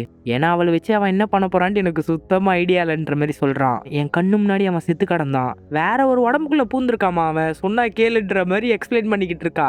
அதே மாதிரி இந்த பக்கம் சத்தம் கேட்டு ரவுடியும் வந்துகிட்டு இருக்கான். அவனுக்கு ஒரு காலே இல்ல, மெட்டல் காலை தான் வச்சு நடந்துகிட்டு இருக்கான். உள்ள வந்த டாக்டர் நார்மலா இருக்கான். பழைய ஃப்ரெண்டு கூட பேசுறதுக்கு நேரம் கிடைக்கிறத நினைச்சா எனக்கும் சந்தோஷமா தான் இருக்கு. அந்த ஒரு காரணத்தினால தான் உன்னை உயிரோட வச்சிருக்கேன். உன்னோட பொண்ணை மட்டும் நீ தேடிக்கிட்டு இருக்கியே, அந்த ஃபயர் ஃபைட்டரை தேடணும்னு உனக்கு தோணல? அவளை நீ பாத்தியா? அவ உயிரோட இருக்காளான்ற மாதிரி கேள்வி கேட்குறான். பார்த்தேன். முதல்ல ஒரு பாடிக்கு ஜம்ப் ஆகி நான் போன அப்பார்ட்மெண்ட்டே அவ இருந்தது தான். அப்போ எனக்கு அவ்வளோவா ஞாபகமே வரல. நல்ல வேலை அவளை நான் கொல்லாம விட்டுட்டேன். அது மூலமா தானே என்னோட குழந்தை எனக்கு கிடைக்க போறா. நீ சொல்றதெல்லாம் பார்த்தா உன் குழந்தைக்கு 1 வயசு தான் ஆகணும். ஆனா இந்த ஸ்டேடியத்துல யாரும் 1 வயசுல இல்லையன்ற மாதிரி சொல்றாரு. நீ சாதாரண குழந்தைய தேடிட்டு இருக்க, ஆனா நான் தெரியுது ஸ்பெஷலான குழந்தை. அவளை கண்டுபிடிச்சு என்ன பண்ண போற? அவ தான் என்னோட அடுத்த வெசலுன்ற மாதிரி சொல்றாங்க. இப்போ நீ பண்ண வேண்டிய ஒரே வேலை, இந்த உடம்புல இருந்து என்னால வெளியே வர முடியல, வெளியே வர வைக்கிறதுக்கான வழியை நீ கண்டுபிடிக்கணும்ன்ற மாதிரி சொல்றான். இது எல்லாத்தையும் ஃபயர் ஃபைட்டர் ஒளிஞ்சு இருந்து கேட்டு இருந்தா இருக்காங்க. அப்புறம் எல்லா குழந்தைங்களையும் லைனா நிறுத்தி வச்சிருக்காங்க. இந்த பையன் அந்த பொண்ணுகிட்ட என்னோட பேரு கிம்யாங், உன்னோட பேர் என்னன்ற மாதிரி கேட்டா, பேரா? எனக்கு அப்படிலாம் எந்த பேரும் இல்லையன்ற மாதிரி சொல்றா. உங்க அம்மா உன்னை எப்படி கூப்பிடுவாங்க? என்னை எப்படியும் கூப்பிட மாட்டாங்கன்ற மாதிரி சொல்றா. எல்லாருக்குமே பேருன்னு ஒன்று இருக்கும். உன் அம்மாவை பார்த்தனா பேரை கரெக்டாக கேட்டு தெரிஞ்சு வச்சுக்க. அப்படி இல்லைன்னா உனக்கு ஒரு புது பேர் நானே வச்சிடறேன்ற மாதிரி சொல்றான். இதை கேட்டோம்னா அந்த பொண்ணு சிரிக்க ஆரம்பிச்சிடுறா. அவன் பேசினதெல்லாம் கேட்டல, இப்போவாது நான் சொல்றதை நம்புறியா? ஒரு ஸ்பெஷல் இன்ஃபெக்ஷனை எப்படி கொல்லணுன்ற மாதிரி கேட்குறா. அது வாய்ப்பே இல்லாத விஷயம். ஒரு மனுஷனால அவங்கள கொல்லவே முடியாது. வழியை சொல்றியா இல்லையான்ட்டு உள்ள தள்ளி கதவு மூடிடுறாங்க. உனக்கு என்ன பைத்தியமா? கதவை தர. உன்னால அவனை கொல்லவே முடியாது. அவன் ஒரு வகையில் உன் புருஷன். அவன் என் கண்ணு முன்னாடி செத்து போயிட்டான். இதுக்கப்புறம் அவன் யாரோ தான் எனக்கு. சாயங் சூன்ட்டு ஒரு பேரை சொல்றான். வேற யாரு? ஹீரோவோட பேர் தான். அவன் ஒருத்தனால தான் இவனை தடுத்து நிறுத்த முடியும். அப்படியே இங்கே வில்லனை காட்டுறாங்க. அவன் எல்லா குழந்தைங்களோட தலையிலேயே கை வச்சுட்டு போயிட்டே இருக்கான். கடைசியா அவனோட பொண்ணையும் அவன் பார்த்தோன்னே கண்டுபிடிச்சிடுறான். இதை ஃபயர் ஃபைட்டரும் மேல இருந்து பார்த்துட்டு தான் இருக்காங்க. ஒரு கண்ணாடி போட்டவன் கும்பலா நின்று பார்த்துக்கிட்டு இருக்கான். இவ்வளோன்ற மாதிரி பயப்படுறான். ஏன்னா போட்ல முதல்ல போய் கலவரம் பண்ண குரூப்ல அவனும் இருந்திருக்காங்க. இவன் தான் இங்கேருந்து தப்பிச்சு ஓடி வந்து இந்த குரூப்போட சேர்ந்திருக்கான். வில்ல அந்த பொண்ணோட கையை பிடிச்ச உடனே அந்த குழந்தைக்குள்ள செலுத்தின அந்த பவரை மறுபடியும் அவனே எடுத்துக்கிறான். உங்களுக்கு என்னோட உதவி தேவையான்ற மாதிரி கேட்கறா. ஆமான்ற மாதிரி சிரிச்சுக்கிட்டே தலையாடிக்கிட்டு இருக்கான். அப்புறம் இந்த பக்கம் அந்த செகண்ட் சீஃப் வந்து வண்டியில் இவரை படுக்க வச்சுட்டு அங்கே இருக்கிற வாக்கி டாக்கி எடுத்து யூஸ் பண்ணிக்கிட்டு இருக்காரு. கேம்புக்கு தகவல் தரணும் தான் ட்ரை பண்ணிக்கிட்டு இருக்காரு. ஆனால் அதை யாருமே ரிசீவ் பண்ணுறதுக்கு அந்த இடத்துல இல்லை. அந்த வேனில் இருந்தவன் ஸ்ட்ரைட்டாக எந்திரிச்சு ஒரு சர்ச்சுக்குள்ளே போயிட்டு இருக்கான். பின்னாடியே மான்ஸ்டர் வந்துகிட்டு இருக்கு. உள்ளே வந்துட்டு இங்கே என்ன பண்ணிக்கிட்டு இருக்க? வா எந்திரிச்சினோடனே கழுத்தில் கத்தி எடுத்து வச்சுக்கிறான். உன்னை உயிரோட இங்கே கூப்பிட்டு வந்தது சாவறதுக்கு கிடையாது. என்ன சாக விடுங்க, நான் திரும்ப குக்குன்குள்ளே போகணும். அப்போ தான் சரியாக முடியும். இவனோட கழுத்தில் ஒரு காயம் இருக்கு. இதே தான் ஆர்மி சோல்ஜர்ஸ் நிறைய பேருக்கு இருந்திருக்கும். அந்த ஸ்பெஷல் இன்ஃபெக்ஷன் உன்னை டார்ச்சர் பண்ணாங்களா? எதுக்காக? என்கிட்ட இருந்து ஒரு உண்மையை தெரிஞ்சுக்கிறதுக்காக. என்ன உண்மைன்ற மாதிரி கேட்டா சொல்ல மாட்டான். உங்களுக்கு வேணும்னா வெயிட் பண்ணுங்க இதே இடத்துல, உங்களை எந்த ஒரு ஆபத்தும் நெருங்காதுன்ற மாதிரி சொல்லிட்டு கழுத்து அறுத்துக்கிறாங்க. உடனே அந்த இடத்துல ஒரு மான்ஸ்டர் வருது. இவரும் சுட்டுக்கிட்டே இருக்காரு. அப்போ திடீர்னு அந்த மான்ஸ்டர் அமைதியாயிட்டு இவனை பார்த்துக்கிட்டு பயந்து நின்றுகிட்டு இருக்கு. அவனோட கழுத்துல இருந்து டென்டக்கல்லாம் வந்து ஒரு குக்குன் ஃபார்ம் ஆகி அதுக்குள்ள இருக்கிறான். இதை பார்த்தோன்னா அவர் மிரண்டே போயிடுறாரு. இங்க நல்லா விரும்பிக்கிறேன் ஹீரோனி கிட்ட, இப்போ நீ என்ன பண்றதா இருக்க? நான் ஸ்டேடியத்துக்கு போறேன், மயக்க மருந்து நிறைய எடுத்துக்கிட்டு இருக்கா, இது மூலமா இவனை கண்ட்ரோல் பண்ணுவேன். அந்த இடத்துல தான் ஃபயர் ஃபைட் இருக்காங்க. இவங்க 2 பேர் எங்க இருக்காங்களோ அதே இடத்துல தான் நானும் இருக்கணும்னு ஆசைப்படுறேன்ற மாதிரி சொல்றா. சரி எனக்கு கொஞ்சம் டைம் கொடுன்ற மாதிரி சொல்லிட்டு ஆர்மிக்காரன் அங்கேருந்து போயிடுறான். இந்த பக்கம் அந்த பொண்ணு அவர் இறந்து போன வண்டியில உட்காந்து ரொம்பவே வருத்தப்பட்டுன்னு இருக்கா. என்னை மன்னிச்சிருங்க, நான் பண்ண ப்ராமிஸ் என்னால காப்பாற்ற முடியலன்ற மாதிரி அழுகுறா. எந்திரிச்சு போகும்போது அவரோட ஆன்மாவே வந்து கவனமா உன்னை பாத்துக்க, சந்தோஷமா இருன்ற மாதிரி சொல்றாருங்க. அதை பார்த்த உடனே கண் கலங்க ஆரம்பிச்சிடுறா. இது சரிப்பட்டு வரோடு எனக்கு தோணலன்ற மாதிரி மறுபடியும் ஆர்மிக்கார சொல்லும்போது என்னை பத்தி கவலைப்படாத நான் பாத்துக்கிறேன்ற மாதிரி சொல்றா. இப்படியே பேசிட்டு இருக்கும்போது கார் கதவு உடச்சிக்கிட்டு ஹீரோ எந்திரிச்சு வரான். எங்க கூட நீ வந்தே ஆகணுன்ற மாதிரி தைரியமா பேசுறா. இவனும் ரக்கையை எடுத்து குத்துற மாதிரி போறான். முடிஞ்சா என்ன கொன்னுடு, ஆனா உன்னால என்ன கொல்ல முடியாது. தெரியாதான் சொன்னேன், நான் 3 தடவை இது வரைக்கும் வெளியே வந்திருக்கேன். வந்த 3 தடவையும் உன்னோட முகத்தை தான் பார்த்துருக்கேன். அப்போ எனக்கு உன்னை கொல்லணும்னு தோணுனதே இல்லை. நீ ஏன் என்னை பார்த்து பயந்து ஓடவே இல்லை? ஏன்னா சாயங்ஸ் உன்னை தாண்டி வெளியே வருவான்ட்டு எனக்கு நம்பிக்கை இருந்துச்சு. ஓ அவ்வளோ நம்புறியா அந்த முட்டாப்பையில? சரி வேணா நம்ம ஒரு டீல் போட்டுக்கலாம். உனக்கு 3 நாள் டைம் தரேன், உன் கூடயே நான் வரேன். 3 நாளுக்குள்ள அவன் என்னை கட்டுப்படுத்தி வெளியே வந்துட்டானா அதுக்கப்புறம் நான் வரவே மாட்டேன். அப்படி இல்லைனா நான் தான் இந்த உடம்ப முழுசா கண்ட்ரோல் எடுத்துப்பேன். டீல் ஓகேவான்ற மாதிரி கேட்குறான். இதை கேட்ட உடனே ஹீரோனிக்கு ரொம்ப சந்தோஷம். உடனே ஒரு பேக்கை தூக்கி போடுறா. இது எதுக்கு? எங்க கூட வரல, உன் பொருளை நீ தான் தூக்கிட்டு வரணும். இவனுக்கு இப்படி ஒரு அவமானமா தாங்கிக்கவே முடியாது அவனால. எல்லாருமே நடந்து போறாங்க. ரொம்ப கடுப்பா பேக்கை தூக்கிட்டு ரக்கையை வச்சு தரையை ஒரு தேய்ச்சிட்டு போறான். இங்க ரவுடி அந்த பொண்ணுகிட்ட, நான் தான் உன்னோட அப்பா, இதுக்கப்புறம் உன்னை நான் பாத்துக்க போறேன், உன்னோட அம்மா எங்கன்ற மாதிரி கேள்வி கேட்கிறாரு. ஃபயர் ஃபைட்டர் இதை ஒளிஞ்சிருந்து பாத்துக்கிட்டு தான் இருக்கா. அவங்க மான்ஸ்டரா மாறிட்டாங்க, இதுக்கப்புறம் வரமாட்டாங்கன்ற மாதிரி வருத்தமா பேசுவா. அந்த இடத்துல கோட்டு போட்டவன் வில்லங்கிட்ட பேசுறதுக்கு வரான். கொஞ்ச நேரத்துக்கு முன்னாடி ரேடியோ சிக்னல் வந்ததுல அங்க இருந்து ஆர்மிக்காரங்க யாரோ தப்பிச்சிருக்காங்க, இதுக்கு காரணம் நான் கிடையாது, இந்த பொண்ணை தான் கொல்ல சொன்னன்ற மாதிரி கண்ணாடிக்காரன் அந்த பொண்ணை கை காமிச்சிருந்தா. நீ போய் காவலா நில்லு, வெளியேந்து யாரு வந்தாலும் கொன்றுணும், யாராவது உள்ள வந்தாங்கன்னா உன்னை நான் கொன்றுவேன்ற மாதிரி ரவுடி மிரட்டுறான். அப்புறமா பொண்ணை மட்டும் கூப்பிட்டுக்கிட்டு கார்ல எங்கேயோ கிளம்பி போயிட்டு இருக்கான். கோட்டு போட்ட ஒரு கண்ணாடி போட்டவங்க கிட்ட கார் சாவி கொடுத்துட்டு அவங்கள பின்னாடி இருந்து ஃபாலோ பண்ணு, அந்த பொண்ணோட உண்மையான பவர் நமக்கு தெரியாது, ஏதாவது ஒரு ஆபத்து வரலாம், அதுக்காக தான் பாதுகாப்பா இருன்ற மாதிரி சொல்லி அமுச்சு விடுறாரு. அப்புறம் இந்த பக்கம் அந்த ஃபாதர் லவ் பண்ற பொண்ணு வெளியே எஸ்கேப் ஆகி ஓடிடலான்னு பார்க்கும்போது அந்த பொண்ணு வந்து தடுத்துடுறா. ஒழுங்கா உள்ள போ, இல்லைன்னா உன்னை கொன்றுவன்ட்டு தரத்தரன்னு இழுத்துட்டு வந்து உள்ள போட்டுறா. இது அந்த ஃபாதர் பார்த்துக்கிட்டு தான் இருக்காரு. இந்த பக்கம் இந்த சின்ன பையன், அந்த பொண்ணு அவரோட பொண்ணா, அவ இதுக்கப்புறம் நம்ம கூட விளையாட வரமாட்டாளான்ட்டு வருத்தமா பேசிட்டு இருக்காங்க. அப்போ ஃபாதர் அந்த பொண்ணை இழுத்துக்கிட்டு மேக்கப் போடுற பொண்ணு கிட்ட வருவாரு. இவன் ஃப்ரெண்டு தானே, என்ன காரியம் பண்ணா தெரியுமா, இந்த இடத்த விட்டு எஸ்கேப் ஆக ட்ரை பண்ணா, என்னடி முட்டாள்தனமா ஒரு வேலையை பார்த்துருக்கன்ற மாதிரி கத்திக்கிட்டு இருக்கா. அந்த இடத்துல சீஃப் லேடி வந்து நிக்கிறாங்க. இதை பார்த்த உடனே மேக்கப் போடுற பொண்ணு கூடயே போறா. எதுக்காக என்ன கூப்பிட்டீங்க? எனக்கு ஒரு உதவி பண்ணணும், நீ உங்களை கொல்லலாமா வேணாமான்னு நான் யோசிச்சுட்டு இருக்கேன், உதவி பண்ணுமான்ட்டு கடுப்புல கண்ணை எடுத்து நீட்டிடுறா. நான் சாக வேண்டிய ஆளு தான், ஆனா இவ்வளவு ஈஸியா சாகிறதுக்கு எனக்கு விருப்பம் கிடையாது, நீங்க சாக தேவையில்ல, என் காலில் விழுந்து மன்னிப்பு கேட்டாலே போதுன்ற மாதிரி கேட்கறா. இல்ல நான் சாக தான் போறேன்ட்டு அவங்களோட பையனை அடைச்சி வச்சிருக்க கதவை பாக்குறாங்க. அடுத்து அந்த பொண்ணு ஆர்மிக்காரரை போய் பாக்குறா. அவங்க இது வழியா உள்ளே இறங்கிக்கிட்டாங்கன்ற மாதிரி சொல்லி வருத்தப்பட்டு ஒரு மேப்பை தரா. அவங்க போகிறதுக்கு முன்னாடி இங்கேருந்து எப்படிலாம் வெளியே போகலான்ட்டு ஒரு மேப்பை ரெடி பண்ணி கொடுத்துட்டு போயிருக்காங்க. அவங்க தான் புள்ள கையாலே சாகணுன்ட்டு அதுக்குள்ளே இறங்கி போயிருக்காங்க. இவ அதை நினச்சி ரொம்பவே வருத்தப்படுறா. என்னதான் கோவம் இருந்தாலும் ஒரு வகையில் பாசக்கார பொண்ணாதாங்க இருக்கா. ஹீரோ எங்கன்ற மாதிரி ஹீரோனி கேட்டா, அவன் எங்கேயோ போயிருக்கான், கவலைப்படாத வந்துருவான்ற மாதிரி எல்லாரும் சாப்பிட்டு இருக்காங்க. பயபுல பயங்கரமா கோட் சூட்லாம் போட்டு ரெடியாகி வராங்க. என்ன விட்டு சாப்பிட்றீங்க, இது கெட்ட பழக்கம். ஓ உனக்கு பசிக்குமான்ற மாதிரி கேட்குறா. எனக்கும் பசிக்கும்னு ஒரு டின் எடுத்து ஒரு நசுக்கி அதை எடுத்து சாப்பிட்டு இருக்கான். அந்த பொண்ணுக்கு வாந்தி வர மாதிரி இருக்கு. அங்கேருந்து ஓடி போயிடுறா. பின்னாடி ஹீரோனியும் வரா. இப்போ இவ கொஞ்ச நாள் அந்த போதை தர இலைகள் எதுவும் எடுத்துக்க மாட்டேங்கிறா. அதனால தான் சைடு எஃபெக்ட் ஏதோ காமிச்சிக்கிட்டு இருக்கு. ஹீரோ உனக்காக நான் அதை எடுத்துட்டு வரேன், அது எப்படி இருக்குன்னு உனக்கு தெரியுமா? தெரியலனா எல்லாத்தையும் பொறுக்கிட்டு வரேன், நீயே பார்த்து எடுத்துக்கன்ற மாதிரி சொல்லிட்டு போறா. இங்க ஆர்மிக்காரன் ஹீரோ கிட்ட, நீ தான் சீஃப் லேடியோட ஹஸ்பண்ட கொன்னியான்ற மாதிரி கேட்கறான். ஹீரோவோட எல்லா மெமரிஸும் இவனுக்கும் இருக்கு. அவன் இன்ஃபெக்ஷன் ஆயிருந்தான். இந்த பயப்புல ஒரு தடவை தான் இந்த பொண்ணை காப்பாத்திருக்கான்னு நீ நினைக்கிறியா? இல்ல, ஒரு தடவை இந்த பொண்ணை ஃபாலோ பண்ணிக்கிட்டு எப்பெல்லாம் ஹீரோனுக்கு பிரச்சனை வருமோ அப்பெல்லாம் இவன் உள்ள புந்து காப்பாத்திருக்கான். இவனுக்கு இந்த பொண்ணை ரொம்ப பிடிக்கும், ஆனா ஒரு தடவை கூட நேரடியா சொன்னதே இல்லை. நீ எப்படி, உனக்கும் அந்த பொண்ணை பிடிக்கும்னு எனக்கு தெரியும், இவனை மாதிரி நேர்ல போய் சொல்லாம பயந்தே சாக போறியான்ற மாதிரி கேள்வி கேட்டுன்னு இருக்கான். அப்ப அந்த பொண்ணு அங்க வந்து உட்கார்றா. ஹீரோனி எங்கன்ற மாதிரி கேட்டு 2 பேரும் போய் தேடிட்டு இருக்காங்க. எனக்குள்ள இருக்க பவரை நீங்க பார்த்தா பயப்பட மாட்டீங்கல்ல, ஏன்னா அம்மா எப்பவுமே பயந்துகிட்டே இருப்பாங்க, கவலைப்படாத நான் எப்பவுமே பயப்பட மாட்டேன்ட்டு உயரமான ஒரு இடத்துக்கு கூப்பிட்டு வரான். உன்னால மான்ஸ்டரை கட்டுப்படுத்த முடியும், எழுப்ப முடியும்னு சொன்னல, யாரையாவது மான்ஸ்டரா மாத்தி காட்டு, அதுக்கு பதிலா நான் உனக்கு ஒரு gift கூட தருவேன் அப்படின்ற மாதிரி சொல்றான். உடனே அவ பூமியில கை வச்சு பவரை யூஸ் பண்றா. அந்த இடமே அதிரும். அந்த அதிர்வு ஹீரோயினியால கூட உணர முடியுது. அந்த மலையை பாதியா உடைஞ்சி டைட்டன் ரேஞ்சுக்கு ஒரு மான்ஸ்டர் வரும். இதை பார்த்து வில்லன் சந்தோஷமா சிரிக்கிறதோடயே சீசன் 3யோட எபிசோட் 3யும் முடிக்கிறாங்க. இப்போ சீசன் 3யோட எபிசோட் 4 இவ ஏற்படுத்தின இந்த அதிர்வுனால அங்க அக்கம் பக்கத்துல இருக்கிற எல்லா மான்ஸ்டர்ஸும் அங்க எந்திரிச்சிருது.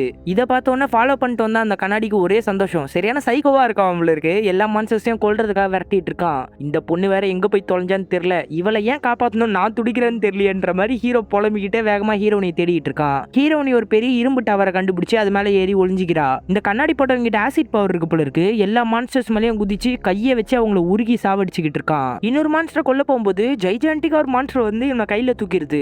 அவனோட ஆசிட் பவரை யூஸ் பண்ண உடனே கீழே போட்டு ஹீரோனியை பாக்குது. ஹீரோனியை கொன்றோன்னு நினைக்கும் போது ஹீரோ பறந்து வந்து அதை குத்தி டார்ச்சர் பண்ணிட்டு இருக்காங்க. அது என்ன ட்ரை பண்ணாலும் ஹீரோ கிட்ட இருந்து தப்பிக்கவே முடியல. இது எல்லாத்தையும் அந்த கண்ணாடி போட்டவன் ரசிச்சு பாத்துக்கிட்டு இருக்கான். யாரா இவன் பெரிய ஆளா இருக்கானேன்ட்டு. ஒரு கட்டத்துல ஹீரோ மேலேயே அது விழுந்துருது. நான் சிங்கியே செத்துட்டான் போல இருக்குன்ட்டு பக்கத்துல போய் பார்க்கும்போது அவன் ரக்கையை வச்சு ஒரு தட்டு ததிரி தூள் தூளா தெரிச்சிருது. ஆனா ஹீரோ மேல ஒரு ரத்த தூளி கூட காணோம். யாரா நீ இவ்வளோ பவர்ஃபுல்லா இருக்க, எங்க கூட சேர்ந்துக்க அப்படின்ட்டு கையை நீட்டினா கையை துண்டா வெட்டி போட்டுறான். இந்த அழகான மூஞ்ச எப்படா நீங்க மறந்தீங்க, இன்னுமா என்ன யாருன்ட்டு தெரியலன்ற மாதிரி கேட்கறான். இப்பதான் யோசிச்சு பாக்குறான், வில்லன் கூட அந்த லேப்ல சண்டை போட்டது ஹீரோ தானே. ஜாயிங்சு நீயா, நீ இன்னும் உயிரோட தான் இருக்கியான்ற மாதிரி கேட்பான். நீயே உயிரோட இருக்கும்போது நாளா இருக்க மாட்டேனான்ட்டு அவனை போட்டு சித்திரவதை பண்ணுவான் பாருங்களேன். அவன் துடிச்சு கத்திக்கிட்டு இருப்பான். உன்னோட பாஸ் எங்க இருக்கான், இன்னும் அதே உடம்புல தான் மாட்டிக்கிட்டு இருக்கானா என்ன, அதுக்கு வேற ஒரு உடம்பு அவர் தேடி கண்டுபிடிச்சிட்டாரு, இப்போ அவர் ஸ்டேடியத்துல தான் இருக்காருன்ட்டு ஒண்ணு விடாம எல்லா உண்மையும் சொல்லிடுறான். வேற உடம்புக்கு மாற போறானா, அதுக்கு முன்னாடி அவனை போட்டு தள்ளுறான் பாடுறான்ட்டு இவனை வச்சு பந்தாடி தரன்ட்டு ஸ்டேடியத்துக்கு இழுத்துட்டு போயிட்டு இருக்கான். அடுத்து ஸ்டேடியத்தாண்ட யாரும் 3 பேர் வராங்க.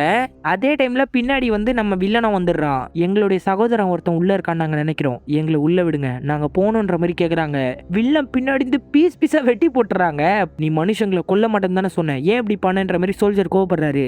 டே இவங்க மனுஷங்களே கிடையாதுரா, இவங்களும் எங்களை மாதிரி ஸ்பெஷல் இன்ஃபெக்ஷனான ஆளுங்க தான். ஃபயர் ஃபைட்டர் பொண்ணை ஃபாலோ பண்ணிட்டே வராங்க. அதை ஃபீல் பண்ணி திரும்பி பார்க்கும்போது ஒளிஞ்சிக்கிறாங்க.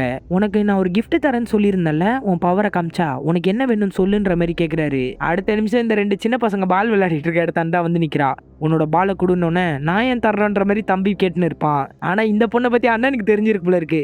டே பாலை 2 பாலை கொடுத்துட்றான். அந்த கிளவுஸ் இவங்க கழட்டி கொடுத்தோடனே அதையும் அண்ணங்காரன் பிடுங்கி கொடுத்துட்றான். அந்த பொண்ணு சந்தோஷமா கிளவுஸை மாட்டிக்கிறா. பாலை எடுத்துக்கிட்டு அந்த பையன்கிட்ட தரத்துக்கு தான் போயிட்டு இருக்கா. ஆனா எல்லாருமே இவளை பார்த்து பயந்து நடுங்கிட்டு ஒதுங்கிட்டு இருக்காங்க. அப்போ திடீர்னு ஃபயர் ஃபைட்டர் பிடிச்சி இழுத்து கட்டி பிடிச்சிக்கிறாங்க. அம்மா நீங்களான்ட்டு அதிர்ச்சி ஆவரா. 2 பேரும் ஒரு இடத்துல உட்காந்து பேசிட்டு இருக்காங்க. நீங்க மான்ஸ்டரா இருந்தா தான் நல்லா இருக்கும்னு நான் நினைச்சேன்ற மாதிரி சொல்லுப்பா. நான் மான்ஸ்டரா மாறணுமா, ஏன் அப்படி நீ நினைக்கிற, அப்பதான் நான் உங்களை வெறுக்க மாட்டேன். எதுக்காக நீ என்ன வெறுக்கிற, ஏன்னா நீங்க என்ன வெறுக்கிறீங்கம்மா, அதனாலதான். அவங்களுக்கு ஒரே கஷ்டமாயிடும், கட்டி பிடிச்சிட்டு அழுதுகிட்டே என்னை மன்னிச்சிருமா, நான் பெரிய தப்பு பண்ணிட்டேன், நான் பயந்துட்டேன், நீ மற்ற மனுஷங்க மாதிரி கிடையாது, ஒரு ஸ்பெஷலான ஆளு, அதனால தான் பயத்தில் அப்படி நடந்துக்கிட்டேன், ஒரு லாஸ்ட் சான்ஸ் கொடு, நம்ம இங்கேருந்து போயிடலாம், தூரமா புதுசா ஒரு வாழ்க்கையை ஆரம்பிக்கலாம், என்னால யோசிக்க முடியலன்ற மாதிரி சொல்லுவா. அப்படின்னா இங்கேயே நான் உனக்காக வெயிட் பண்றேன், உன் மனசு எப்போ மாறினாலும் இங்க வா, இங்கேருந்து போயிடலான்ற மாதிரி சொல்றாங்க. அடுத்து அந்த பொண்ணு செத்து போன 3 பேரையும் ஒரு கூண்டுல வச்சு லாக் பண்ணிடுறா. இன்ஃபெக்ஷன் ஆன எல்லாரையும் இதுக்குள்ளதான் போட்டு அடைச்சு வச்சிருப்பாங்க. சோல்ஜர் வெளியே இருக்கிறத பார்த்தோன்னே இன்ஃபெக்ஷன் ஆன ஆட்கள் தான் வெளியே சுத்த முடியும், நீங்க எப்படி அசால்ட்டா சுத்துறீங்க, ஒழுங்கா உள்ள போங்கன்ற மாதிரி சொன்னா கேட்க மாட்டாரு. சரி இந்த சோல்ஜரை போட்டு தள்ளிடுன்ற மாதிரி ஆர்டர் தராரு. அந்த பொண்ணும் டென்டகளை எடுத்து கொல்ல வரும்போது கையிலேயே தடுத்துறாரு. இன்ஃபெக்ஷனான ஆட்கள் வெளியே சுத்தலாம்லன்ட்டு கையை காட்டுறாரு. அந்த காயம் உடனே ஆறி போகுது. இதை வந்து பக்கத்துல இருக்க சோல்ஜர் பாத்துடுறான். கூட்டத்துக்கிட்ட சொன்ன உடனே அவங்களும் ரொம்ப அதிர்ச்சி ஆயிடுறாங்க. அப்புறம் டாக்டரை பாக்குறதுக்காக வந்தா டாக்டரை தான் ஃபயர் ஃபைட்டர் உள்ள வச்சு அடைச்சிட்டாலே, எப்படா உள்ள போய் மாட்டிக்கிட்ட, அது ஒரு பெரிய கதை, விட்டு தள்ளு. அவங்க கிட்ட நான் இன்ஃபெக்ஷன் ஆன விஷயத்த சொல்லிட்டேன், அவங்கள எப்படியாவது நம்ம எதிர்த்து தோக்கடிச்சே ஆகணும். அவங்கள எப்படா எதிர்க்க முடியும்ட்டு நீ எதிர்பார்க்குற, அதுக்கெல்லாம் வாய்ப்பே கிடையாது. ஆனா ஒரு விஷயம் மட்டும் எனக்கு புரியவே இல்லை, அவங்க எல்லாருமே இதை பார்த்தா மட்டும் ரொம்ப வெறுக்கிறாங்கன்ட்டு சூட்கேஸை திறக்கிறாரு. அதான் அந்த முட்டையோட உடச்சி கொண்டு வந்திருப்பார்ல ரவுடி கூட அதை பார்த்தாலே குத்துறான். ஏன் இவங்க இதை பார்த்தா வெறுக்கிறாங்கன்ட்டு புரியலன்ற மாதிரி யோசிச்சுக்கிட்டு இருக்கான். அப்படியே அதை கட் பண்ணா இங்க செகண்ட் சீஃபை கட்டுறாங்க. கண்ணை பிடிச்ச மாதிரியே தூங்கிட்டு இருக்கான். எந்திரிச்சு பார்த்தா அந்த மான்ஸ்டர் அந்த முட்டை பக்கத்துலயே முட்டி போட்ட மாதிரி இருக்கு. அந்த முட்டை வந்து திறந்துட்டு இருக்கு. எங்கடா அவன் போனான்ட்டு பார்த்தா பயங்கரமா ரெடியாகி வரான். காயம் எதுவுமே இல்ல. இவன் தான் டான்சர் பொண்ணோட அண்ணன். செகண்ட் பார்ட்டோட எண்டிங்ல கூட நம்ம பார்த்துருப்போம். நீ எப்படி இப்படி மாறின, நீ என்ன ஸ்பெஷல் இன்ஃபெக்ஷனா, கிடையாது, நாங்க தான் நியோ ஹியூமன்ஸ்ன்ற மாதிரி சொல்றான். அதாவது கோட்டு போட்டவரு நியோ ஹியூமன்ஸ்னு சொன்னது வந்து இவங்கள தான் மென்ஷன் பண்ணியிருக்காரு போல இருக்கு. அப்போ நீ ஸ்பெஷல் இன்ஃபெக்ஷன் கிடையாதுன்னா இந்த மான்ஸ்டர் எப்படி நீ கண்ட்ரோல் பண்ற? எங்களுக்குள்ள ஒரு புரிதல் இருக்கு, அவ்வளவுதான். உன்னை எதுக்கு அவங்க கொல்லாம புடிச்சு வச்சிருந்தாங்க? அவங்க எப்படி நியோ ஹியூமன்ஸ் சாகாம இருக்கிறாங்கன்னு தெரிஞ்சுக்க ட்ரை பண்றாங்க. ஒரு தடவை அவங்க என்ன கொன்னு போடுவாங்க. ஆனா இதே மாதிரி குக்குன் ஃபார்ம் ஆகி பழையபடி நாங்க வந்துருவோம். எங்களை பார்த்தாலே அவங்களுக்கு பிடிக்காது. நாங்களும் ஒரு கட்டத்துல மனுஷங்களா இருந்தவங்க தான், இப்படி எவால்வ் ஆயிட்டோன்ற மாதிரி சொல்றான். அதாவது ஸ்பெஷல் இன்ஃபெக்ஷன் ஆகுறவங்க வேற, இவங்க வேற. அப்படியே ரவுடி வந்து அந்த ஆர்மிக்காரரை வந்து அந்த கூண்டுக்குள்ள கூப்பிட்டு போறாரு. அங்கேயும் அந்த குக்குன் ஃபார்ம்ல எல்லாரும் மாறி இருக்காங்க. இப்பதான் அவருக்கே புரியுது, இந்த மாதிரி குக்குன்ல இருக்கிறவங்க சாகவே மாட்டாங்க, எப்படிதான் திரும்ப திரும்ப உயிரோட வராங்கன்னு தெரியவே இல்லை. நானும் ஓயாம கொன்னுகிட்டே இருக்கேன், ஒரு தடவை மறுபிறவி எடுத்துக்கிட்டே இருக்காங்க. அப்போ இந்த ஸ்டேஜ் அடைஞ்சிட்டா இமோட்டலா இருப்பாங்களான்ற மாதிரி ஆச்சரியப்படுறாரு. ஆனா நான் உங்களை கொல்றதை மட்டும் நிறுத்தவே மாட்டேன், இதுக்கு ஒரு எண்டிங் இல்லாமலையா போகுதுன்ற மாதிரி வில்லன் சொல்லிக்கிட்டு இருக்கான். மறுபடியும் இங்க செகண்ட் சீஃபை காட்டுறாங்க. அவங்க நியோ ஹியூமன்ஸை தான் தேடிட்டு இருக்காங்கன்னா எதுக்கு ஸ்டேடியத்துக்கிட்ட போனாங்க? அதுக்கு வேற ஏதாவது காரணம் இருக்குன்ற மாதிரி சொல்றான். அப்புறம் அவனோட இறந்து போன உடம்புகிட்டயே போய் அதோட ட்ரெஸ்ல ஒரு போட்டோ இருக்கு. இவன் தங்கச்சி எடுத்துக்கிட்ட போட்டோ தான் இருக்கு. இந்த பக்கம் நல்ல ஆரம்பிக்காரங்கிட்ட அந்த பொண்ணு, உன்னோட அம்மா அப்பாலாம் இங்க இருப்பாங்களான்ற மாதிரி கேட்டா அப்படி யாரும் இருக்க மாட்டாங்க, ஆனா தனியா இருந்தாலும் அந்த இடத்துல சேஃபாவும் ஜாலியாவும் இருக்கலான்ற மாதிரி சொல்லுவான். நீ என்ன எனக்கு ப்ரொபோஸ் பண்றியா, என்ன இங்க கூப்பிட்டு போய் பத்திரமா பாத்துப்பேன்ற மாதிரி கேட்பா. அப்படிலாம் கிடையாதுன்னு அவளுக்கு மூஞ்சியே மாறி போயிடும். அப்போ இங்க டான்சர் பொண்ணு ரொம்ப சோகமா வரா. எங்க ஹீரோன்ற மாதிரி கேள்வி கேட்கறான். இங்க ஹீரோ அவனை தரன்னு வலிச்சு கொண்டு போயிட்டு இருக்கான். மாஸ்தீனுங்க, இங்க ஹீரோலாம் இருந்தா ரொம்ப பாவம் பார்ப்பான். ஆனா இவனுக்கு பாவம்லாம் கிடையவே கிடையாது. நீ மறுபடியும் அதே தப்பு பண்ண போற, என் மாஸ்டர் கிட்ட போய் நீ சாக போறடான்ற மாதிரி ரொம்ப நக்கலா பேசிட்டு இருப்பான். உன்னை போனா போதுன்ட்டு கொஞ்சம் பேச அலோவ் பண்ணா ரொம்ப பேசிட்டு இருக்க, எனக்கு சுத்தமா பிடிக்கலன்ற மாதிரி துவச்சிக்கிட்டு இருக்கான். என்னால அவனை பழையபடி மாத்த முடியுமான்னே தெரியல. அவன் ரொம்ப கொடூரமா மாறிக்கிட்டு போயிட்டு இருக்கான். அவன் ஸ்டேடியத்தை நோக்கி போயிட்டு இருக்கான். அங்க நிறைய குழந்தைங்க வேற இருக்காங்க. அவனை தடுத்தே ஆகணுன்ற மாதிரி ஓடுறா. வேற வழி இல்லாம இவங்களும் ஹீரோனி பின்னாடி ஓடி வந்துகிட்டு இருக்காங்க.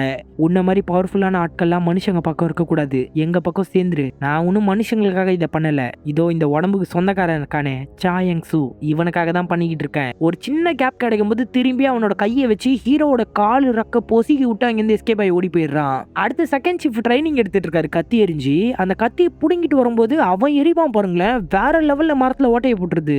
நியோ ஹியூமன்ஸ் நாங்க ஒரு விஷயத்த பார்த்தோன்னே ரொம்ப வேகமா கத்துப்போம், தாவும் கிடையாது, எல்லாத்தையும் உடனே கத்துப்பீங்க. இவ்வளவு பவர்ஸ் வச்சுட்டு நீங்க என்னடா பண்ண போறீங்க? உங்களுக்கு என்னதான் லட்சியம்? எங்களுக்கு எங்களை மாதிரி இருக்க ஆட்களை தேடி கண்டுபிடிச்சி ஒன்னு சேர்க்கணும், அப்பதான் எங்களால தனியா வாழ முடியும். நீ மனுஷனா இருக்கும்போது என்ன நடந்துச்சு ஞாபகம் இருக்கான்ட்டு கேட்டா நாங்க அந்த நினைவுகள் எல்லாம் புதைச்சிருவோம், எதுவும் ஞாபகத்துல வச்சுக்க மாட்டோம்ன்ற மாதிரி சொல்றான். ரொம்ப ஞானி மாதிரி பேசிட்டு இருக்கான். இவரும் ஜீப் எடுத்துட்டு போயிட்டு இருக்காரு.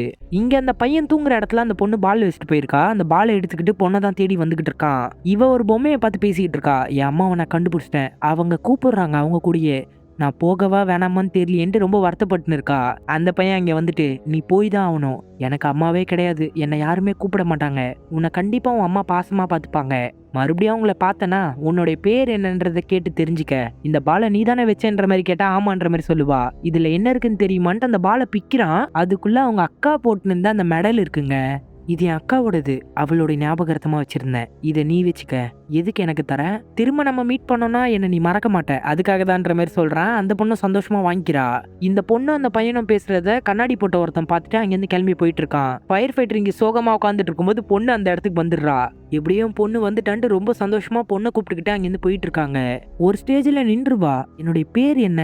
எல்லாருக்கும் பேர் இருக்கும்ல, எனக்கு என்ன பேர் இருக்குன்ற மாதிரி கேட்பா. ஆமா உனக்குன்ற ஒரு பேர் இருக்கு தெரியுமா, நான் இரு சொல்றேன்ற மாதிரி சொல்ல வராங்க. அதுக்குள்ள வில்ல அங்க வந்துடுறான். அந்த கண்ணாடி போட்டவன் தான் போய் போட்டு கொடுத்துட்டான் போல இருக்கு. பொண்ணை பாதுகாப்பா வச்சு கண்ணை வச்சு மிரட்டுறாங்க. நான் உன்னை எவ்வளோ மிஸ் பண்ண தெரியுமா, உன்னை தேடி தான் அந்த அப்பார்ட்மெண்ட்டுக்கும் வந்தன்ற மாதிரி பேச ஆரம்பிச்சிருவான். இதை கேட்டோன்னே ஃபயர் ஃபைட்டருக்கு அவனோட முகமே தெரியுதுங்க. ரொம்பவே கஷ்டப்பட்டு அழுதுகிட்டே அவனை கட்டி பிடிச்சிக்கிட்டு கண்ணை வேற கீழே போட்டுடுறாங்க.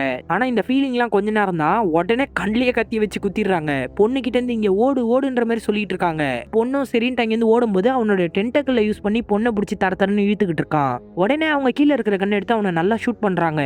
அவன் அழகா அவங்களோட கையவே துண்டா வெட்டிட்டு பொண்ணை பிடிச்சி தரன்னு இழுத்து தலையில தொங்க விட்டுறான். நம்மளோட பொண்ணை பாத்தியா, இவ தான் என்னோட வெசலாக போறா. பொண்ணை இங்கேருந்து கூப்பிட்டு போகும்போது அவனோட காலை பிடிச்சி என்னோட உடம்ப வேணா எடுத்துக்க, பொண்ணை விட்டுருன்ற மாதிரி கெஞ்சுவாங்க.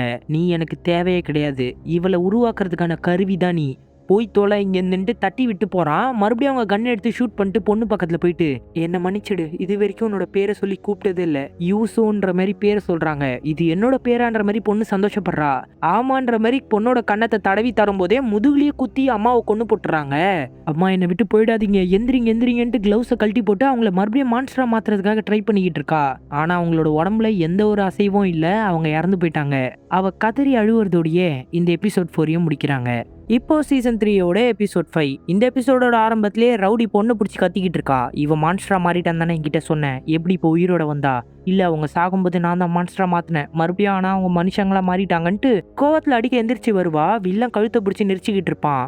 அவளோட உடம்புக்குள்ள மறுபடியும் போக ட்ரை பண்ணுவான். அந்த பொண்ணு உள்ள போக அலோவ் பண்ண மாட்டா பாருங்களேன். அப்படியே கீழே போட்டு தரத்தன்னு இழுத்துட்டு போயிட்டு இருக்கான். அடுத்து இந்த கண்ணாடி போட்டவ ஹீரோயிடன் தப்பிச்சு வந்துட்டான்ல, எப்படியோ தப்பிச்சிட்டேன்ட்டு உடம்புல இருக்க காயத்தெல்லாம் ஆத்திக்கிட்டு ஓடிக்கிட்டு இருக்கான். இவ்வளவுதான் உன்னால முடியுமான்ட்டு ஒரு குரல். எங்கடா நம்ம ஹீரோட்டு கீழே பாக்குறான். கொஞ்சம் மேல பாருக்கான்னு போது லைட்ல கெத்தா உட்காந்துக்கிட்டு இருக்கான். அவனாலதான் பறந்து வர முடியும்ல. மறுபடியும் ஓடி வரும்போது ரக்கையை வச்சு லாக் பண்ணிருப்பான். என்ன சாயிங்ஸு உன்னோட உடம்புக்குள்ளேயே மாட்டிக்கிட்டானா? அவனால வெளியே வர முடியாதா? அவ்வளவு வீக்கா அவன்ற மாதிரி கேட்பான். அவன் ஒன்றும் அவ்வளோ வீக் இல்லை, அவனை விட நான் தாண்டா ஸ்ட்ராங்குன்ற மாதிரி பேசிட்டு இருக்கான். ஆனால் இவன் பேசுறது ஹீரோக்கு பிடிக்க மாட்டேங்குது. அவனை போட்டு டார்ச்சர் பண்ணிக்கிட்டு இருக்கான். இங்கே நல்லா இருமிக்கிற ரத்தத்தை பார்த்துட்டு, சாயிங்ஸு கூட இன்னொருத்தனும் இருக்கானா? ஆமா இன்னொருத்தன் இருக்கான், அவன் யாருன்னு எனக்கு தெரியாது. ஆனால் அவங்க 2 பேரும் ஃப்ரெண்ட்ஸ் கிடையாதுன்னு மட்டும் எனக்கு தெரியும். சாயிங்ஸு இப்போ ஸ்டேடியத்துக்கு போய் என்ன பண்ண போறான்னு தெரியல. ஆனா அவனை தடுக்க முடிஞ்ச ஒரே ஆளு நீதான் ஹெல்ப் பண்ணுன்ற மாதிரி இவன் பேசிக்கிட்டு இருக்கான். அப்போ இந்த பொண்ணு தரையில காது வச்சு கேட்டு, வண்டி வந்துகிட்டு இருக்கு நம்மள நோக்கின்ற மாதிரி சொல்றா. நம்ம ஆர்மிக்கார ஓட்டு போற ஜீப் தான் இங்க வருது. அண்ணங்காரனை அப்பதான் ஃபர்ஸ்ட் டைம் ஹீரோனி பாக்குறா. இந்த பக்கம் ஆர்மிக்கார வண்டி ஓட்டுன்னு போகும்போது தான் ஹீரோ அவனை தூக்கிட்டு ரக்கையில வந்துகிட்டு இருக்கான். ஆர்மிக்கார ரக்கையில இருக்கிறவனை பார்த்துட்டான் போல இருக்கு. செம்ம வேகமா ஜீப்பை கொண்டு போறான். ஹீரோவும் ரக்கையை தூக்குவான் பாருங்களேன். அவனை இடிச்ச உடனே ஹீரோ பறந்து போய் ஒரு பஸ்ல லாக் ஆயிடுவான். அவன் போய் கார்ல விழுந்துருவான். ஆர்மிக்கார இறங்கி போய் அவனை அடின்னு அடிச்சுக்கிட்டு இருக்கான். ஏன்னா கூட இருந்த ஆட்கள் எல்லாம் இவன் தானே கொன்னா. இந்த பக்கம் அண்ணங்கார இறங்கி ஹீரோவை பார்க்க போறான். என்ன நீயா, இன்னும் நீ உயிரோட தான் இருக்கியான்ட்டு இவன் கேட்குறான். 2 பேருமே ரொம்பவே குதர்க்கமா பேசிக்கிறாங்க. இவனுக்கு ஹீரோவோட எல்லா ஞாபகமும் இருக்கு. எதுக்கு இங்க வந்த? உன்னால எனக்கு ஒரு உதவி தேவைப்படுது, அதுக்காக தான். நான் என்ன சாயிங் சுமரி நீ சொல்ற எல்லா வேலையும் செஞ்சிட்டு இருப்பேன்னு நினைப்பா? செஞ்சுதான் ஆகணும், இல்லைன்னா நான் வழக்கம் போல செய்ய வைப்பேன்ற மாதிரி சொல்லுவான். ஹீரோக்கு செம்ம கோவம் வந்துடும். ரக்கையை வச்சு அடிக்க ட்ரை பண்ணா செம்மையா எஸ்கேப் ஆகிட்டு இருப்பாங்க. ஒரு அடி கூட அவன் மேல படவே படாது. எதுக்கு நீ திரும்ப அடிக்க மாட்டேங்கிற? எல்லா இடத்துலயும் சண்டை போடணும்னு அவசியம் இல்லை, மூளையை பயன்படுத்தினாலே போதும். இவ்வளோண்டு சின்ன இடத்துல இந்த ரக்கையை யூஸ் பண்ணா மாட்டிக்கிட்டு நீ தான் கஷ்டப்படுவன்ற மாதிரி லாஜிக்கா பேசுறான். இதை கேட்டோம்னா ஹீரோ ரக்கையை எடுத்துட்டு வெறுங்கையில சண்டை போடுறதுக்காக 2 பேரும் நேருக்கு நேர் நின்றுகிட்டு இருக்காங்க. அப்போ தங்கச்சி ஓடி வந்துட்டு, அண்ணா நீ உயிரோட தான் இருக்கியான்ட்டு ரொம்ப சந்தோஷப்படுவா. வந்துட்டா பாருவான் காதலின்ற மாதிரி திமிரா பேசுவான். என்னடா நக்கலா பேசுறேன்ட்டு போட்டு அவனை குத்துன்னு மூக்குல குத்திக்கிட்டு இருப்பான். ரத்தம் வந்துகிட்டு இருக்கு. மறுபடியும் அவன் எந்திரிச்சு ஹீரோவை பைப் வச்சு மூஞ்சில அடிச்சிருவான். என்ன இப்ப ரக்கையை வெளியே கொண்டு வர போறியா என்ன? அப்படிலாம் கிடையாதுரா, உன்னை சமாளிக்க கையே போதுன்ட்டு 2 பேரும் வெறுங்கையில சண்டை போட்டுன்னு இருக்காங்க.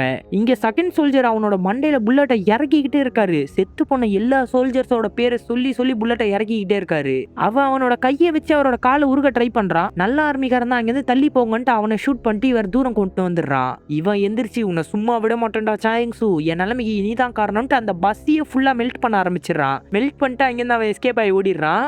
ஹீரோ தான் அவனோட ரக்கையை வச்சு அண்ணங்காரனை காப்பாத்திக்கிட்டு இருக்கான். ஹீரோ நீ அண்ணன் அவரை நான் காப்பாத்தி ஆகணும்னு ரொம்ப துடிச்சுக்கிட்டு இருப்பா. செகண்ட் ஆர்மிக்காரர் வந்துட்டு, அவன் ஒன்னும் அண்ணன் கிடையாது, இப்போ முழுசா மான்ஸ்டரா மாறிட்டான், ஒழுங்கா எங்க கூட ஏறின்ட்டு 4 பேரும் வண்டி எடுத்துட்டு அங்கிருந்து போய்கிட்டு இருக்காங்க. உன்னால இங்கிருந்து வேகமா வெளியே போக முடியுமா? உனக்காக ஒரு வாய்ப்பை நான் ஏற்படுத்தி தரேன். அப்போ நான் வந்துருவேன், என்னை பத்திலாம் நீ கவலைப்படாதன்ட்டு ஹீரோ வழி ஏற்படுத்துறான். அங்கிருந்து வேகமா ஜம்ப் அடிச்சு வெளியே வந்துடுறான். ஹீரோ உள்ள இருந்துகிட்டு, உன் தங்கச்சி உன்னை பார்த்ததுல ரொம்ப சந்தோஷப்பட்டிருக்கா, அதுவே எனக்கு போதுன்ற மாதிரி சொல்றான். இவங்க ஜீப்ல போயிட்டு இருக்கும்போது ஜீப் திடீர்னு நின்றோம். ஹீரோ நீ இறங்கி அவங்க அண்ணனை நோக்கி ஓடி வந்துகிட்டு இருக்கா. அண்ணா நீ உயிரோட தான் இருக்கான்ட்டு சந்தோஷமா கையை பிடிக்கிறா. என் கையை விடு. அந்த ஆர்மிக்காரன் எங்க போனா? தனியா போயிட்டான் போல இருக்கு. ஸ்டேடியத்துக்கு உனக்கு வழி தெரியும். என்ன இத்தனை நாட்கள் கழிச்சு வந்து என்ன பார்த்தோம், நீ இந்த கேள்வியை தான் கேட்பியா? வேற என்ன கேட்கணும்? நான் உன்னை எவ்வளவு மிஸ் பண்ண தெரியுமா? நீ திரும்ப வருவேன்ட்டு எனக்கு வாக்கு கொடுத்திருந்த, ஆனா என்ன திரும்ப தேடி நீ வரவே இல்லை. ஏன் இப்படி பண்ண? நான் எதுக்கு உன்னை தேடி வரணும்? எதுக்கு என் மேல இவ்வளவு பாசத்தை வச்சிருக்க? இத்தனைக்கும் நான் உன்னோட கூட பிறந்த அண்ணனும் கிடையாதுன்ற மாதிரி சொல்றான். இதை கேட்டோன்னா அவ ரொம்பவே கஷ்டப்படுறா. அப்புறம் வில்லனோட பொண்ணை ஒரு குண்டில் அடைச்சிடுறா. அந்த பொண்ணு, உனக்கு ஏதாவது வேணா கேளு, என்னை இங்கேருந்து வெளியே போக விடுன்ற மாதிரி தான் கேட்பா. அது மட்டும் என்னால முடியாதுன்ற மாதிரி சொல்லிட்டு அங்கேருந்து போயிடுறா. இந்த பக்கம் வில்லன் டாக்டர் கிட்ட செம்ம கோவமா வரான். உடம்புலாம் காயம், அவனோட காயம் ஆறவே இல்லை. என்ன நடந்துச்சு? என்னுடைய கட்டிக்க போற மனைவிய பார்த்தேன். அதுக்கு ஏற்பட்ட விளைவு தான் இது. ஓ! அவ இங்க வந்திருந்தாளான்ற மாரி கேட்பான். உண்மைய சொல்லு. அவ இங்க வந்த விஷயம் உனக்கு தெரியாதா? இல்ல உண்மைய சொல்லணும்னா எனக்கு தெரியவே தெரியாது. அப்புறம் உன்னோட காயம் என்ன? பழையபடி ஆற மாட்டேங்குது போல இருக்கு. உன்ன வழிய கண்டுபிடிக்க நான் சொல்லியிருந்தேன். இந்த உடம்புல இருந்து வெளிய நான் எப்படி வருதுன்ற மாரி கேட்பான். 1 வருஷமா உன்னால கண்டுபிடிக்க முடியாத விஷயத்த ஒரே ராத்திரியில என்ன கண்டுபிடிக்க சொல்ற? வாய்ப்பே இல்லன்னு சொல்லும்போதே ரவுடிக்கு செம்ம கோவம் வந்துரும். ஒழுங்கா கண்டுபிடிக்கிறியா? இல்ல செத்து போறியான்ற மாரி மிரட்டுவான். அதுக்கு நான் சாவணும்னு அவசியம் இல்லடா. நீ செத்தாலே போதுன்ற மாரி சொல்றான். என்ன சொல்ற? நீ நல்லா யோசிச்சு பாரு. எப்போல்லாம் ஒரு உடம்பு விட்டு நீ வெளிய வந்திருக்க? உயிர் போற அளவுக்கு வலி அனுபவிக்கும் போது. முதல் தடவை லேப்ல உயிர் பிரியிற அளவுக்கு ஒரு வலி வரும்போது தான் வேற ஒரு உடம்புக்குள்ள நீ போன. 2வது தடவையும் அந்த மாரி ஏற்பட்டிருக்குன்ற மாரி சொல்றாரு. 2வது தடவை ஹீரோ தானே உடம்பு பொசுக்கி கொன்னு இருப்பான். அப்போ நான் சாகணுமா? இல்ல சாவுற ஸ்டேஜுக்கு போனாலே போதும். இந்த உடம்ப விட்டு நீ வெளிய வந்துருவேன்ற மாரி பயங்கரமா ஒரு ஐடியா குடுத்துக்கிட்டு இருக்கான். அடுத்து இந்த கோட் போட்டவரு, அவன் வந்துட்டானான்ற மாரி வெளிய இருக்கிற பொண்ணுகிட்ட கேட்கிறாரு. கண்ணாடி போட்டவன தான் விசாரிச்சுக்கிட்டு இருக்காரு. அவன் இன்னும் வரலன்ற மாரி அந்த பொண்ணு சொல்றா. இங்க ரவுடி வந்து உட்காருவான். என்னாச்சு சார்ன்ற மாரி கேட்கிறாரு. அந்த பொண்ணோட உடம்புக்குள்ள நான் இன்னைக்கு ராத்திரியே போய் ஆகணும். அதுக்கான ஏற்பாடுகளை வேகமா ஆரம்பிங்க. அப்படியே கூட்டத்துல ஒருத்தனுக்கு இன்ஃபெக்ஷன் ஆயிடுச்சு. நானும் அவங்கள ஒருத்தனா மாற போறேன். இன்ஃபெக்ஷன் ஆனவங்களுக்கு தான் இங்க முதல் உரிமை கிடைக்கும்ட்டு ரொம்ப வில்லத்தனமா பேசிட்டு இருக்கான். கண்ணாடி போட்டவன் ஒரு வழியா ஸ்டேடியத்துக்கு வந்துட்டான். பின்னாடி ஆர்மிக்காரன் அந்த 2 பேரும் வந்துடுறாங்க. அவன் உள்ள போயிட்டான். நம்மளும் உள்ள போலாமா சார்? இல்ல வெயிட் பண்ணு. உள்ள என்ன நடக்குதுன்னு தெரியல. நம்ம கொஞ்ச நேரம் கழிச்சு போலான்ற மாதிரி சொல்றாரு. இவன் அடிபட்டு கீழே கிடக்கும்போது கோட் போட்டவரே அங்க வராரு. என்ன நடந்துச்சுன்னு கேட்டோம்னா அழுதுகிட்டு கட்டி பிடிச்சிக்கிறான். அடுத்து வில்ல முன்னாடி தான் போய் நின்னுகிட்டு இருக்கான். உன்னை இந்த நிலைமைக்கு ஆளாக்குனது யாரு? அவன் வந்துட்டான். திரும்ப வந்துட்டான். சாயங் சு. ஆனா கவலைப்படாதீங்க. அவனை நான் கொன்னுட்டு வந்துட்டேன். அவனோட மூச்சு நின்னதை நீ பாத்தியா? இல்ல, அவன் சாவுற ஒரு நிலைமையில தான் அவனை நான் விட்டுட்டு வந்திருக்கேன். ஆனா எனக்கு ஏன் இப்படி தோணுது? அவன் இன்னும் உயிரோட இருக்கான். அவனை கொல்ல கூட உன்னால முடியாதான்ற மாதிரி பேசிட்டு இருக்கான். அப்படியே கட் பண்ணி இங்க ஹீரோவை கட்டுறாங்க. இன்னும் பஸ்குள்ள தான் இருக்கான். செத்துட்டானா இல்லையான்ட்டு தெரியல. அண்ணங்காரன் கொஞ்ச நேரம் வெயிட் பண்ணா அவன் வெளியே வந்துருவான்னு நினைக்கிறேன். அவனால ஒரு காரியம் ஆகணும்ன்ற மாதிரி பேசுவான். கொஞ்சம் கூட மனசாட்சி இல்லாம ஏன் இப்படி மாறிட்ட? இப்போ நீ மனுஷன் இல்லைனா வேற யாரு? நான் தான் நியோ ஹியூமன். இன்ஃபெக்ஷனோட லாஸ்ட் கட்டம் நாங்க தான். எங்களுக்கு எமோஷன்ஸ் கிடையாது. எல்லாத்தையும் லாஜிக் படி தான் செய்வோம். அதனால தான் உங்ககிட்ட என்னால பாசத்தை காட்ட முடியல. இல்லைனாலும் எனக்கு பாசம் காட்ட வேண்டிய அவசியமும் இல்லைன்ற மாதிரி பேசுவான். அவளுக்கு ரொம்பவே கோவம் வந்துடும். அவனோட அண்ணன் ஞாபகமா ஒரு கண்ணாடி வச்சிருப்பா. அதை தூக்கி போடுவா. அதை அவன் எடுத்து போட்டு பார்த்து அவனுக்கு கண்ணு நல்லா தெரிந்து போல இருக்கு. மறுபடியும் கண்ணாடியை தூக்கி கீழே போட்டு விட்டுறான். அடுத்து டாக்டர் ரூம்ல மருந்து தேடிட்டு இருக்காரு. பின்னாடியே சோல்ஜர் நின்னுக்கிட்டு, நீ சொல்றது உண்மையா? அந்த பொண்ணோட உடம்புல இருக்கிற மருந்து யூஸ் பண்ணா நான் ஸ்பெஷல் இன்ஃபெக்ஷனா மாறிடுவேனா? ஆமா, வில்லனோட உடம்புல இருந்து தான் நான் அதை எடுத்தேன். அந்த பொண்ணோட உடம்புல இருக்கட்டுமேன்னு வச்சேன். கண்டிப்பா அது இருக்கும்னு நான் நம்புறேன். சீக்கிரம் போ. அந்த பொண்ணை மயக்கப்படுத்தி இங்க கூப்பிட்டுக்கிட்டு வா. இன்னைக்கு நைட்டு கேம்ப் ஃபயர் நடக்க போகுது. அதுல அவன் தண்ணியை எரிச்சிக்க போறான். என்ன எரிச்சிக்கிட்டே அவன் அந்த பொண்ணோட உடம்புக்குள்ள போக போறானான்ட்டு அதிர்ச்சியா சோல்ஜர் கேட்டுன்னு இருக்காரு. வெளியே பார்த்தா நெருப்பேத்துறதுக்காக மக்கள் பயன்படுத்தின துணிகள், அவங்களோட படுக்கிற பாய் எல்லாத்தையும் கொண்டு வந்து போட சொல்லிக்கிட்டு இருக்காங்க. அதுல கண்ணாடி போட்டவன் இப்போ இன்ஃபெக்ஷன் ஆனவனை பார்த்து, போய் எனக்காக சாப்பாடு கொண்டு வந்துட்டு திமிரா பேசுவான். நீ ஏன்டா என்ன மிரட்டிட்டு இருக்க? வேணா நீயே போய் எடுத்துக்க. இப்போ நான் அவங்கள ஒருத்தனா மாறிட்டேன். அந்த பொண்ணு தப்பிச்சு போகும்போது நான் தான் காமிச்சு கொடுத்தேன். அதனால எனக்கு உரிமை அதிகமா இருக்குன்ற மாதிரி பேசுவான். இந்த விஷயத்த அந்த சின்ன பையன் கேட்டுறான். இந்த பக்கம் ஆர்மிக்காரர் ஒரு வண்டியை தள்ளிட்டு போயிட்டு, இதுல பொருட்கள் இருக்கு, உனக்காக தான் கொண்டு வந்திருக்கேன் பாருன்ற மாதிரி சொல்றாரு. அவளும் துணி எடுத்து பார்த்தா எதுவுமே இருக்காது. உடனே கழுத்துல மயக்க ஊசியை குத்திட்டு அந்த பொண்ணை அங்கிருந்து கொண்டு போய்கிட்டு இருக்காரு. அவர் வண்டி எடுத்துட்டு போனோன்னா அந்த பையன் அந்த பொண்ணை பாக்குறதுக்காக வரான். நீ இங்கதான் இருக்கியா? ஏன் இங்கேருந்து நீ கிளம்பி போல? என் அம்மாவை அவன் கொன்னுட்டான். என் அம்மா இங்கேருந்து எப்படியாவது தப்பிச்சு போக சொன்னாங்க. ஆனா எப்படி தப்பிப்பேன்னு தெரியல. நான் உனக்கு உதவி பண்றேன், நீ தப்பிச்சிருன்ற மாதிரி இவன் சொல்லுவான். அப்போ நீயே என் கூட வந்துற. உனக்கு தேவையானது என்னால தர முடியும். நீ மான்ஸ்டர் ஆகணும் தானே ஆசைப்பட்ட, நான் அதை கேட்டேன்ற மாதிரி சொல்றா. ஆரம்பத்துல அந்த பசங்க கூட சண்டை போடும்போது அவன் சொல்லியிருப்பான் தெரியுமா, நான் மான்ஸ்டரா மாதிரி உங்களை கொன்றுவேன்ட்டு.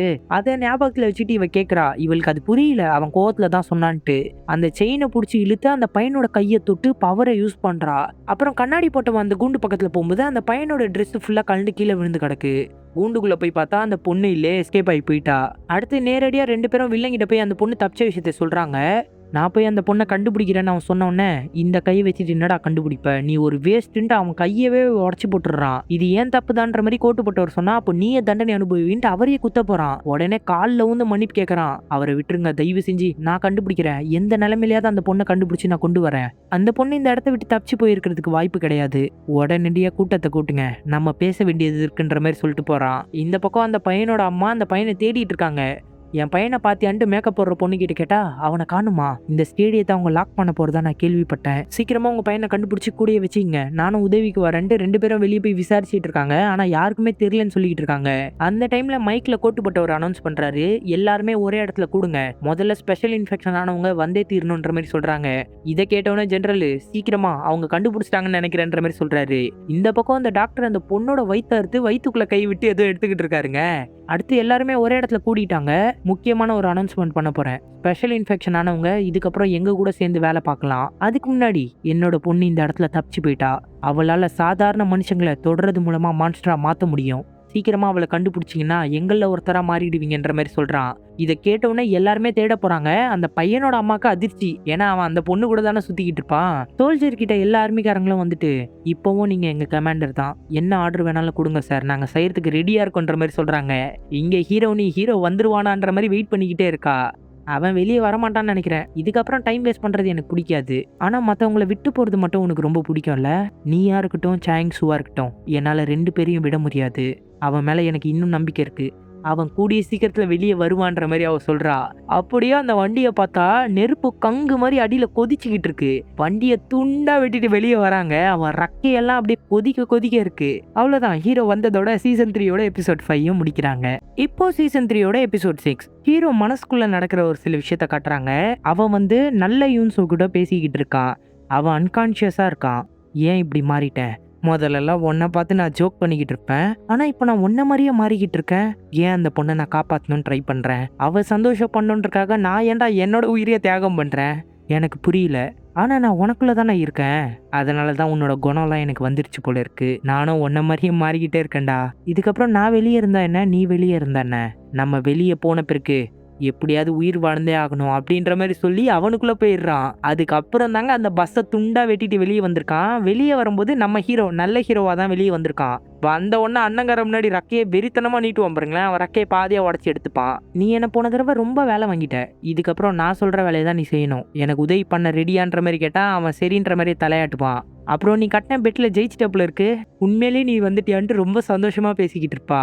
அந்த ரக்கத்துண்டை நீயே வச்சுக்க, வெறும் கையிலேயே எவ்வளவு நேரம் சண்டை போடுவ, போலாமா அப்படின்ட்டு 3 பேரும் அங்கிருந்து கிளம்பி போயிட்டு இருக்காங்க. போகும்போது அந்த பொண்ணு சின்ன வயசுல அவங்க அண்ணனுக்கும் அவனுக்கும் நடந்த விஷயமா பேசிக்கிட்டு இருப்பா. நம்ம பார்க்ல விளையாடும் போது என்னென்ன நடந்துச்சு தெரியுமான்ட்டு பழைய கதையா சொல்லிக்கிட்டு இருப்பா. அவனுக்கு அந்த விஷயம் ஞாபகம் இருக்கு, அதை பத்தி அவன் பேசுறான். ஆனா எமோஷனலா அவன் ரியாக்ட் ஆகவே மாட்டான். என்ன ஏதாவது பிரச்சனையா, இல்ல இப்பதான் நான் ரொம்ப சந்தோஷமா இருக்கேன், நீ அண்ணன் 2 பேரும் எனக்கு கிடைச்சிட்டீங்கன்ற மாதிரி பேசுறா. அதுக்கப்புறமா இங்க ஆர்மிக்காரங்க அவங்களோட ட்ரெஸ் எல்லாத்தையும் தூக்கி போட்டு வேற பிளாக் கலர் ட்ரெஸ்ஸை போட்டுக்கிறாங்க. நம்ம பிளான் படி எல்லாமே நடக்கட்டும், ஸ்பெஷல் இன்ஃபெக்ஷனுக்கும் இன்ஃபெக்ஷன் ஆன யாருக்குமே இந்த விஷயம் தெரியக்கூடாதுன்ற மாதிரி சொல்றாரு. அதை கேட்டு மற்ற சோல்ஜர்ஸ் எல்லாம் போய் எல்லாருக்கிட்டே ஒரு லெட்டர் மாதிரி கொடுத்துக்கிட்டு இருக்காங்க. எல்லாரையும் ஒரு இடத்துக்கு ஒன்று சேர்க்க போறாங்க, அதுக்கான லெட்டர்ஸ் தான் அது. ஒரு பொண்ணுகிட்ட மட்டும் ஒரு லெட்டர் கொடுத்தா அவ படுத்துக்கிட்டு இருப்பா, எந்திரிச்சு பார்க்கவே மாட்டா. எந்திரின்னு அந்த சோல்ஜர் எழுப்பினோம்னா அந்த பொண்ணு கோவமா, என்னை இங்கேயே விட்டு போங்க, நான் இங்கேயே சாவுறேன், நான் யாருன்ட்டு தெரியலையா என்ன, உங்க சோல்ஜர் எனக்காக மருந்தெடுக்க தான் வெளியே போனா, இப்ப அவனே செத்து போயிட்டான்னு நினைக்கிறேன், இதுக்கப்புறமா என்னை காப்பாத்த நீங்க ட்ரை பண்ணுவீங்களான்ற மாதிரி கேட்கறா. எதுவா இருந்தா என்ன, எங்களுக்கு உயிர் முக்கியம் தான், எந்திரின்ற மாதிரி அந்த பொண்ணை தூக்கிட்டு அங்கேருந்து போய்கிட்டு இருக்காரு. இந்த பக்கம் வில்லனோட பொண்ணை தான் எல்லாருமே தேடிட்டு இருக்காங்க. இவங்களை தேட விட்டுருக்கீங்களே, சரியா படுமா சார்ன்ற மாதிரி கோட்டு போட்டவன் வில்லங்கிட்ட கேட்பான். உங்களை விட இவனுங்க நல்லாவே விழுந்து தேடுறாங்க, போய் நான் சொன்ன வேலையை மட்டும் பாரு. அடுத்து வெளியே இருக்கிற 3 பேரும் கேமராவோட கண்ணில் படாம உள்ள வந்துடுறாங்க. இந்த ஃபாதரியார் வெளியே போக ட்ரை பண்றாரு, சோல்ஜர் விட மாட்டாரு. நான் ஒரு பொண்ணை கூப்பிட்டு வரணும்னு நினைக்கிறேன், அவர் அந்த உடம்பு சரியில்லாத பொண்ணை தான் கூப்பிட்டு வரணும்னு நினைப்பாரு. அதுக்குள்ள இன்னொரு சோல்ஜர் கூப்பிட்டு வந்தோடனே அமைதியா உள்ள போயிடுறாரு. இந்த பக்கம் டாக்டர் அந்த பொண்ணோட வயிற்றுக்குள்ள விட்டு கிண்டிக்கிட்டு இருக்காரு. ஒரு கருவியை வச்சுதான் வயிறு திறந்து வச்சிருக்காரு. அவதான் தானா ஹீல் ஆவால, எப்படியோ கையை விட்டு ஒரு பாட்டில் மருந்து எடுக்கிறாரு. கருவி கீழே வந்து வயிறு மறுபடியும் ஒண்ணு சேர்ந்துருது. ஒருவேளை இந்த பாட்டில் மருந்து அந்த பொண்ணோட வயிற்றுக்குள்ள இருந்ததுனாலதான் ஆரம்பத்துல இருந்தே அவ வயிறு வலியில வயிறு பிடிச்சிட்டு இருந்தாலோ என்னவோ. இப்பதான் இவன் நிறைய விஷயம் சொல்றான். இப்போ இங்க இருக்கிற அந்த 3 ஸ்பெஷல் இன்ஃபெக்ஷன், இந்த பொண்ணு, கண்ணாடி போட்டவன், கோட்டு போட்டவன், இவங்க 3 பேரும் வெறும் இன்ஃபெக்ஷன் ஆனவங்க தான். ஸ்பெஷல் இன்ஃபெக்ஷனா இவங்க எப்போ மாறினாங்கன்னா வில்லனோட உடம்புல இருக்க டிஎன்ஏ எடுத்து தான் அவங்கள மாத்திருக்கான். அப்போனா வில்லன் ஹீரோ மட்டும் தான் நேச்சுரலாவே ஸ்பெஷல் இன்ஃபெக்ஷனா மாறினவங்க. அவ்வளவு சீக்கிரத்துல வேற யாரும் மாற மாட்டாங்க. சரி, வில்லன் உன்னை கூப்பிட்டானே என்ன சொன்னான்ற மாதிரி டாக்டர் கேட்கறான். அவனோட பொண்ணு தப்பிச்சு போயிட்டாலாம், அவளால யார வேணா மான்ஸ்டரா மாத்த முடியுன்ற மாதிரி அவன் சொன்னான்ற மாதிரி சொல்றாரு. அப்படியே கட் பண்ணி அந்த பொண்ணை தேடுறதுக்காக ஒரு டீம் முன்னாடி போச்சு. இவங்க 2 பேர் கதவை மூடிட்டு அங்கேயே நின்னுகிட்டு இருக்காங்க. என்ன யாரையும் காணோம்னு கதவு திறந்து பார்த்தா எல்லாருமே வந்து நிக்கிறாங்க. என்ன அந்த பொண்ணை கண்டுபிடிச்சிட்டீங்களான்னு ஒருத்தன் கேட்கும்போதே ஒருத்தனை இழுத்து உள்ள போட்டுருவாங்க. இந்த கண்ணாடி போட்டவன் கதவு முட்டை அங்க எஸ்கேப் ஆகி ஓடிடுறான். இதை கேட்டவுடனே டாக்டர் அதிர்ச்சி ஆகுறான். டாக்டருக்கு இந்த விஷயமே தெரியல. முதல்ல ஆர்மிக்காரருக்கு ஹெல்ப் பண்றேன்னு சொல்லிங்க அவர் வெளியே போனதுக்கு ரீசனே மருந்து கண்டுபிடிக்கிறேன், உன்னை ஸ்பெஷல் இன்ஃபெக்ஷனா மாத்திரம் இல்ல குணப்படுத்துறன்ற மாதிரி தான் சொல்லிட்டு போயிருப்பாரு. முதல்ல கேம்ப்ல இருந்து ஒருத்தன் வெளியே போயிட்டு ஒரு பொண்ணு தொட்டாண்டு இன்ஃபெக்ஷன் ஆகி வந்திருப்பான் தெரியுமா, அந்த பொண்ணு இவதாங்கிறதே இப்பதான் டாக்டருக்கு தெரிய வருது. அப்போனா இந்த மருந்து எனக்கு தேவைப்படுது, நான் வச்சுக்கிறேன்ற மாதிரி சொல்றான். என்ன வளர்ற? ஆமா, எனக்கும் ஸ்பெஷல் இன்ஃபெக்ஷனா மாறணும்னு ரொம்ப ஆசை. எல்லாருக்குமே இன்ஃபெக்ஷன் ஏற்பட்டுச்சு, ஆனா இது வரைக்கும் எனக்கு இன்ஃபெக்ஷன் ஏற்பட்டதே இல்லை. அந்த பொண்ணு மூலமா நான் இன்ஃபெக்ஷன் ஆயிட்டேன்னா இந்த மருந்தை பயன்படுத்தி ஸ்பெஷல் இன்ஃபெக்ஷனா மாறிடுவேன் அதை வாய்க்குள்ள போட்டுக்கிறான். இதை கேட்டவனா அந்த சீஃப்க்கு செம கோவம், அவனை மொத்தன்னு மொத்திடுறாரு. இந்த பக்கம் இவனை இழுத்துட்டு வந்தானுங்களே, என்னடா என்ன இழுக்கிறீங்கன்ட்டு அடிக்க போவான். எல்லாரோட கண்ணும் வெள்ளை வெள்ளையா இருக்கு. வேகமா அந்த பொண்ணு வந்து அவனோட முகத்தைய பிடிச்சி அவனையும் மான்ஸ்டரா மாத்திடுறா. அங்க இருக்கிற நிறைய பேரை மான்ஸ்டரா மாத்தி இவளோட கட்டுப்பாட்டுல வச்சிருக்கா. அடுத்து இந்த லூசு பொண்ணை கட்டுறாங்க. இவ அந்த கேம்புக்குள்ள யாரையோ தேடிக்கிட்டு இருக்கா. யாரை தேடிட்டு இருக்க, எங்க கூட வான்ட்டு ஒரு சோல்ஜர் அந்த பொண்ணு கூப்பிட்டு போயிட்டு இருக்காரு. போகும்போது அங்க சீஃபா பாத்துடுறா. நீங்க தானே அந்த வேறப்பான சோல்ஜரு, அந்த நல்ல ஆர்மிக்காரனும் செகண்ட் சீஃபும் உங்களை பத்தி சொல்லியிருக்காங்க, அவங்க இங்கதான் வந்திருக்காங்கன்ற மாதிரி அந்த பொண்ணு ஏதோ சொல்றா. அடுத்த சீன்லயே அவன் போய் ரவுடியை பார்க்க போறான். ரவுடி ஃபுல்லா கேமராவை தான் பாத்துக்கிட்டு இருக்கான். ரவுடி வில்லன்ட்டு அடிக்கடி மாத்தி சொல்றேன், கொஞ்சம் அட்ஜஸ்ட் பண்ணிக்கோங்க. என்ன பார்க்க வந்திருக்க, நீயும் அந்த பொண்ணு தேட போலியா? உன்கிட்ட ஒரு விஷயத்த கேட்கலான்னு வந்தேன். இப்போதான் டாக்டர் ஒரு விஷயத்த சொன்னா, உன்னோட ரத்தத்து மூலமா தான் மீதி 3 பேரை ஸ்பெஷல் இன்ஃபெக்ஷனா மாறி இருக்காங்க போல இருக்கு. அப்போனா எங்களால ஸ்பெஷல் இன்ஃபெக்ஷனாவே மாற முடியாதுன்னு பேச்சுவார்த்தை நடத்திக்கிட்டு இருக்கான். இது எதுக்குன்னா கேமரால இருந்து இவனை கொஞ்சம் டைவர்ட் பண்றதுக்கு. கரெக்டா அவங்க 2 பேரும் இந்த டைமிங் யூஸ் பண்ணிக்கிட்டு ஃபர்ஸ்ட் சீஃபோட இடத்த நோக்கி போய்கிட்டு இருக்காங்க. அந்த டாக்டர் அந்த பொண்ணோட வயிற்றுல இருந்து அந்த மருந்து பாட்டில் எடுத்துட்டான். நானும் உங்க டீம்ல சேரணும் தான் ஆசைப்பட்டேன்ற மாதிரி பேசிக்கிட்டு இருப்பான். அப்புறமா செகண்ட் சீஃப் இருக்கிற ரூம்க்கு அவர் வந்த உடனே 2 பேரும் கண்ணீர் பொங்க சல்யூட் அடிச்சுக்கிறாங்க. நீங்க சொன்னது சரிதான் சோல்ஜர், அவனை தேடி நாங்க போயிருக்க கூடாது, என் கூட இருந்த எல்லாருமே இறந்துட்டாங்கன்னு செயின் எடுத்து தரான். இதுல ஓன் தப்பு மட்டும் இல்ல, நான் அந்த டாக்டரை அங்கே அமுச்சு வச்சதுக்கு ஒரு காரணம் இருக்கு. நான் எப்போவும் இன்ஃபெக்ஷன் ஆயிட்டேன், இன்னும் கொஞ்ச நாள் தான் தாக்கு பிடிக்கணும். நான் எப்பேற்பட்ட மான்ஸ்டரா மாறுவேன்னு நினைக்கிறேன்ற மாதிரி அவர் கேட்பாரு. என்னை பொறுத்த வரைக்கும் நீங்க ஒரு சோல்ஜர், ஒன்று உங்களோட உயிரை நீங்க எடுத்துப்பீங்க, இல்லைனா எங்களுக்காக சாகிற வரைக்கும் போராடுவீங்க. ஆனா நீங்க மான்ஸ்டரா மாறினா எனக்கு ஒரு பெரிய வித்தியாசமே கிடையாது. எப்பவுமே உங்களை நாங்க மான்ஸ்டர்ன்னு தான் எங்களுக்குள்ள கூப்பிட்டு போன்ற மாதிரி கொஞ்சம் கண்ணீர் கலந்த சிரிப்போட பேசிக்கிட்டு இருப்பாங்க. அடுத்து ஹீரோனி அண்ணன் 3 பேரும் நடந்து போயிட்டு இருக்கும்போது திடீர்னு ஹீரோனியோட காதுல சில வார்த்தைகள் கேக்குது. அவங்க அண்ணன் மைக்ல ஆரம்பத்துல அனௌன்ஸ் பண்ணுவான் தெரியுமா, தங்கச்சிக்கிட்ட நான் வேலைக்கு போயிட்டு வரேன்னு பேசுவான். அந்த விஷயம்லாம் ரிப்பீட்டடா கேக்குது. இது கேட்ட உடனே என்னாச்சுன்ற மாதிரி ஹீரோ கேட்பான். ஒன்னும் இல்ல அப்படின்ட்டு அமைதியா நின்றுகிட்டு இருப்பா.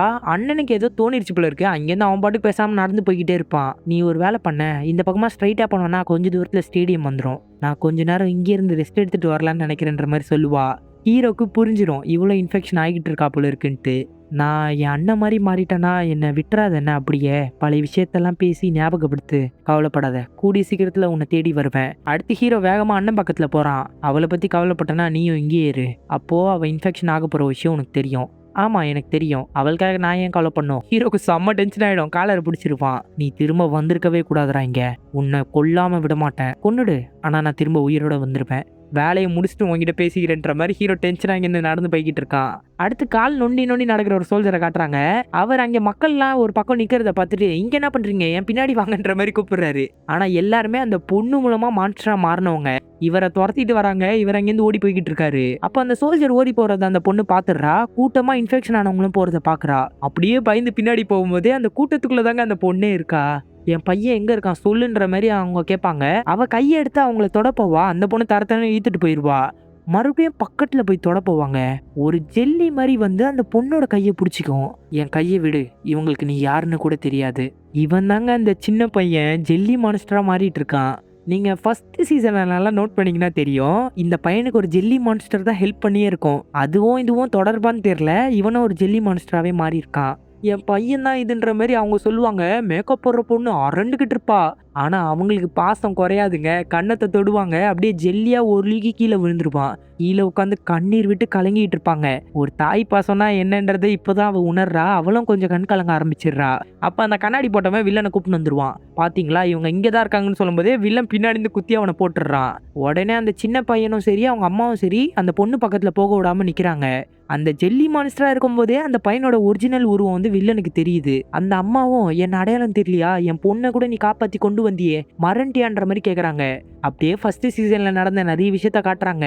பொண்ணை தரத்தரன்னு இழுத்துட்டு வந்து மழையில நினைச்சிட்டு அவன் உள்ள போட்டு ஷட்டரை மூட போகும்போது அந்த ஸ்வாட்ஸ்மேன் வந்து தடுப்பான். இந்த கேரக்டர் நான் ரொம்ப மிஸ் பண்றேன். அதாவது அந்த ஸ்வாட்ஸ்மேனை சொல்றேன். நான் பார்த்ததுலயே ஒரு பயங்கர தைரியசாலி, சண்டை போட துணிச்சலான ஆள் அவன் தான். ஃபர்ஸ்ட் சீசன்லயே அவனை போட்டு தள்ளிட்டீங்களடா.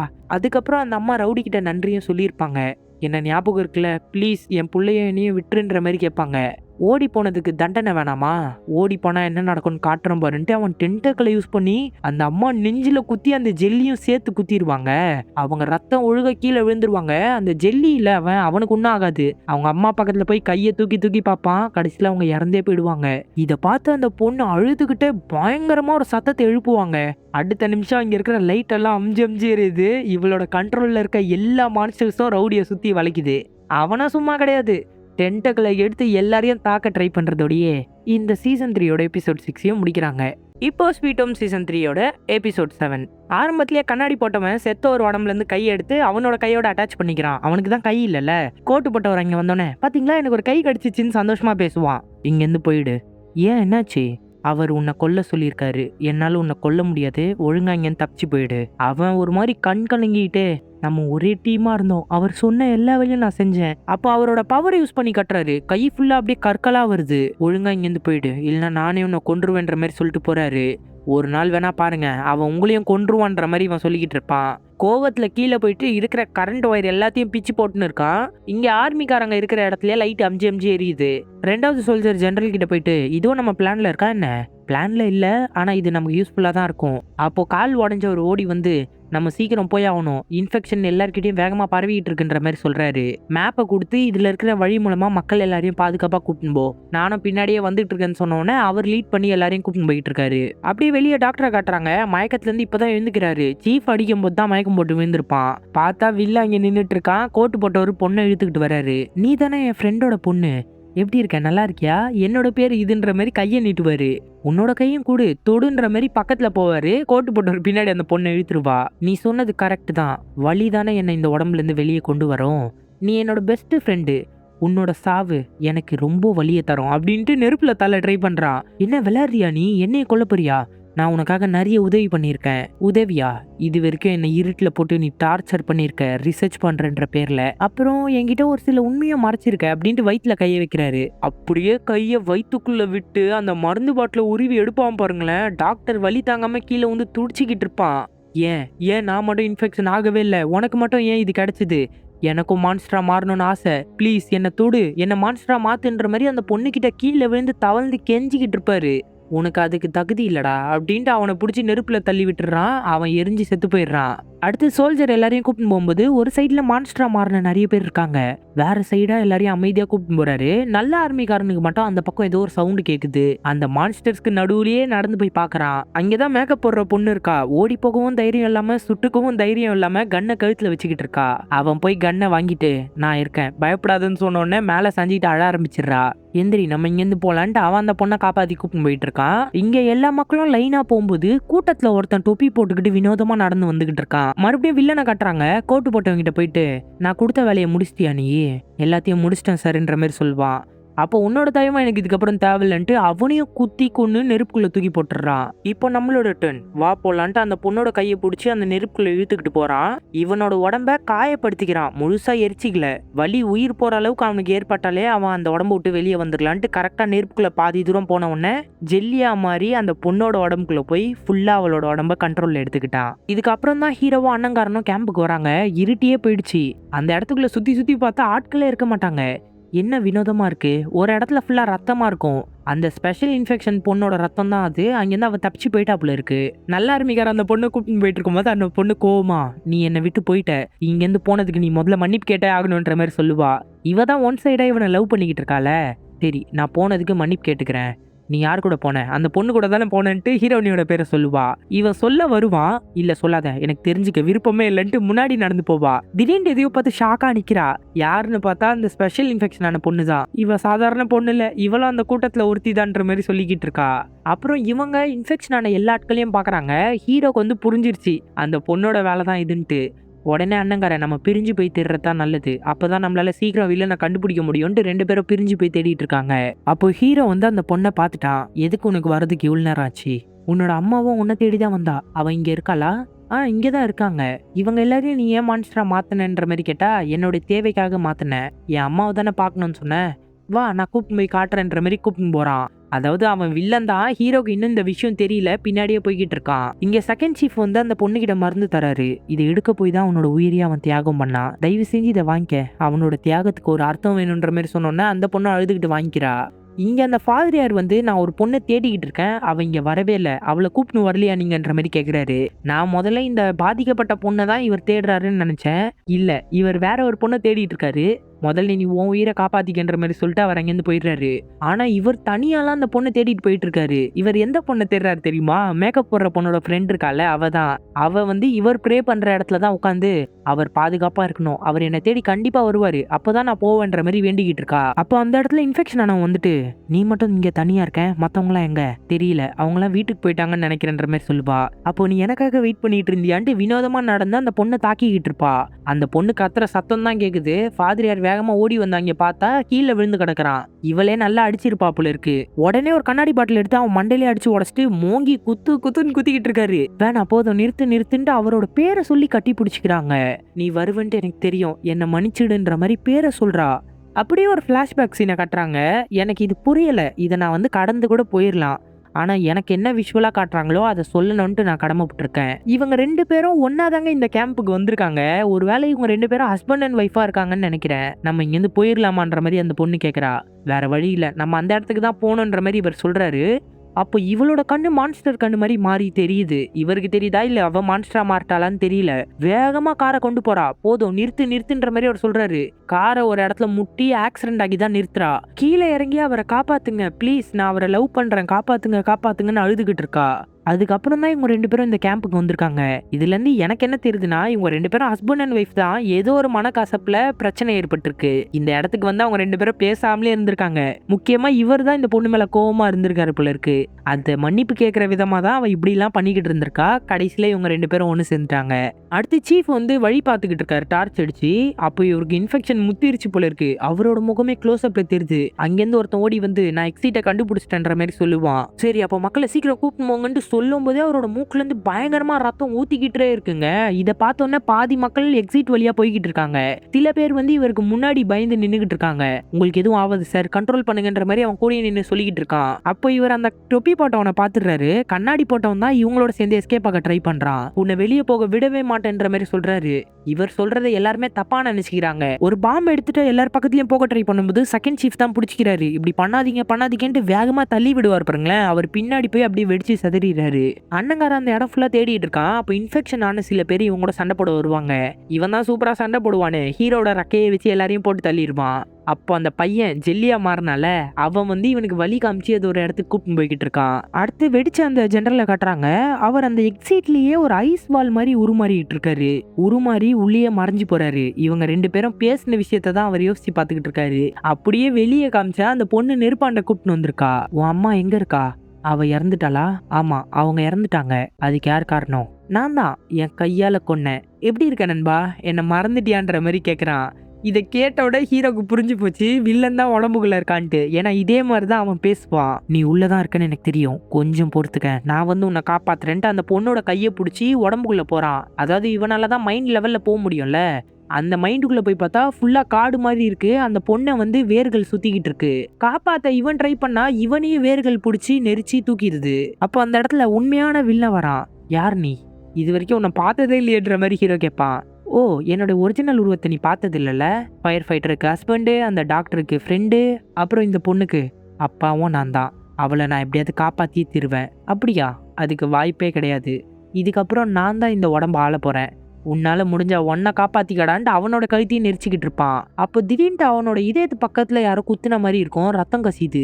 என்ன நடக்குதுன்ட்டு சுய நினைவுக்கு வந்து பார்த்தாதான் தெரியுது நம்ம அண்ணங்கார தான் கத்தி யூஸ் பண்ணி நெஞ்சில் இறக்கி இருப்பான். மறுபடியும் கொல்ல ட்ரை பண்ணும்போது ஹீரோ பிடிச்சிப்பான். அவளை நீ தாக்க கூடாது, இப்போ தாக்கக்கூடாதா, எப்பவும் தாக்கக்கூடாதா? எப்பவும் தாக்கக்கூடாது. எனக்கு கொஞ்சம் டைம் குடு. அவளுக்குள்ள இருக்கிற அந்த மான்ஸ்டர மட்டும் நான் வெளிய கொண்டு வந்துர்றேன். அதுக்கப்புறம் நீ என்ன வேணா பண்ணிக்க அவனன்ற மாரி சொல்றான். அவ காயத்த குணப்படுத்திட்டு, "ஓ! வெளிய கொண்டு வர போறியா? முடிஞ்சா ட்ரை பண்ணிக்க. ஆனா அது உன்னால முடியாது. இப்போ என்னோட சக்தி ரொம்ப அதிகமாயிடுச்சுன்ற மாரி சொல்றா."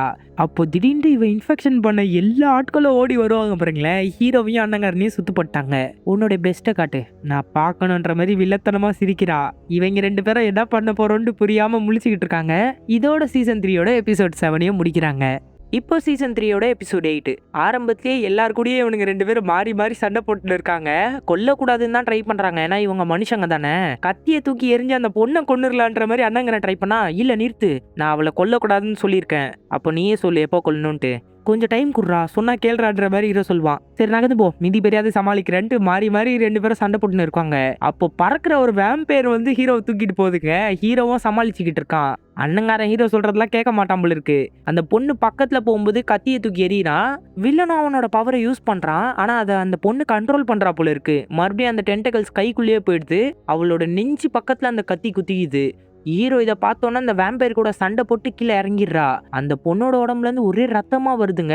ஜெல்லி மாதிரி மறுபடியும் வில்லன் வெளியே வந்து தப்பிச்சு போய்கிட்டு இருக்கான். அண்ணங்காரன் விடாம ஃபாலோ பண்ணிக்கிட்டே இருக்கான். ஹீரோ ஓடி வந்து அந்த பொண்ணை தூக்கி உனக்கு எதுவும் ஆகாதுன்ட்டு ஓரமா ஒரு இடத்துக்கு கூப்பிட்டு போறான். நான் ரொம்ப லேட்டா வந்துட்டேன்ல, என்னை மன்னிச்சிருன்ற மாதிரி மன்னிப்பு கேட்பான். இல்ல இதுல உன் தப்பு எதுவுமே இல்ல, நானும் என் அப்பன் கூடயே சேர்ந்து சாகணும்ட்டு தான் அவனோட பவரை நான் தடுத்தேன். அந்த டைம்ல அந்த கிரீன் கலர் ஜெல்லி வந்து ரத்தப்போக்க அதுவும் நிறுத்த ட்ரை பண்ணுது. என்னை மன்னிச்சிரு, இன்னொருத்தனையும் நான் மான்ஸ்டரா மாத்திட்டேன் உன் பேச்சை கேட்காம. இப்போ செத்தாலும் எனக்கு கவலை இல்ல, என்னோட அம்மாவை நான் போய் பார்ப்பேன்ல, அது எனக்கு போதும். நீ அவனை விடாத, என் அப்பாவை கொன்னுடுன்ற மாதிரி சொல்லிட்டு அந்த பொண்ணு அதே இடத்துல மங்கிடுறா. இப்போ அண்ணங்காரனால கண்டுபிடிக்க முடியல வில்லன் எந்த உடம்புக்குள்ள போயிருக்கான்ட்டு சுத்தி சுத்தி தேடிக்கிட்டு இருக்கான். எல்லாருமே இன்ஃபெக்ஷன் ஆன ஆட்கள் தான் நின்றுகிட்டு இருக்காங்க. அப்படியே கேம்புக்குள்ள கட்டுறாங்க. ஐசா ஜெனரல் மாறி போயிருக்காருல, செகண்ட் சீஃப்க்கு என்ன பண்றதுன்னே தெரியல. அந்த கிறுக்கு பொண்ணு மட்டும் யோசிக்காம ஐஸ்குள்ள கையை விடுறாங்க. கை அழகா வெளியே போகுது. பூந்து அந்த பக்கம் போயிடுறா. ஐயோ செத்துட்டாப்புல இருக்குன்னு எல்லாருமே பயப்படுவாங்க. திரும்ப வெளியே வந்துட்டு, ஏய் எல்லாராலையும் போக முடியுதுப்பா, என்ன இங்கே இருக்க போறீங்களா வாங்கன்ன உடனே அவ உள்ள போயிடுறா. அப்புறம் அந்த மருந்து வாங்கின பொண்ணும் தைரியமா உள்ள போயிடுறா. அப்போ நம்மளால போக முடியுது. எல்லாருமே தொடர்ந்து போய்கிட்டே இருங்கன்னு சொன்ன உடனே எல்லாருமே ஒருத்தர் விடாம போய்கிட்டே இருக்காங்க.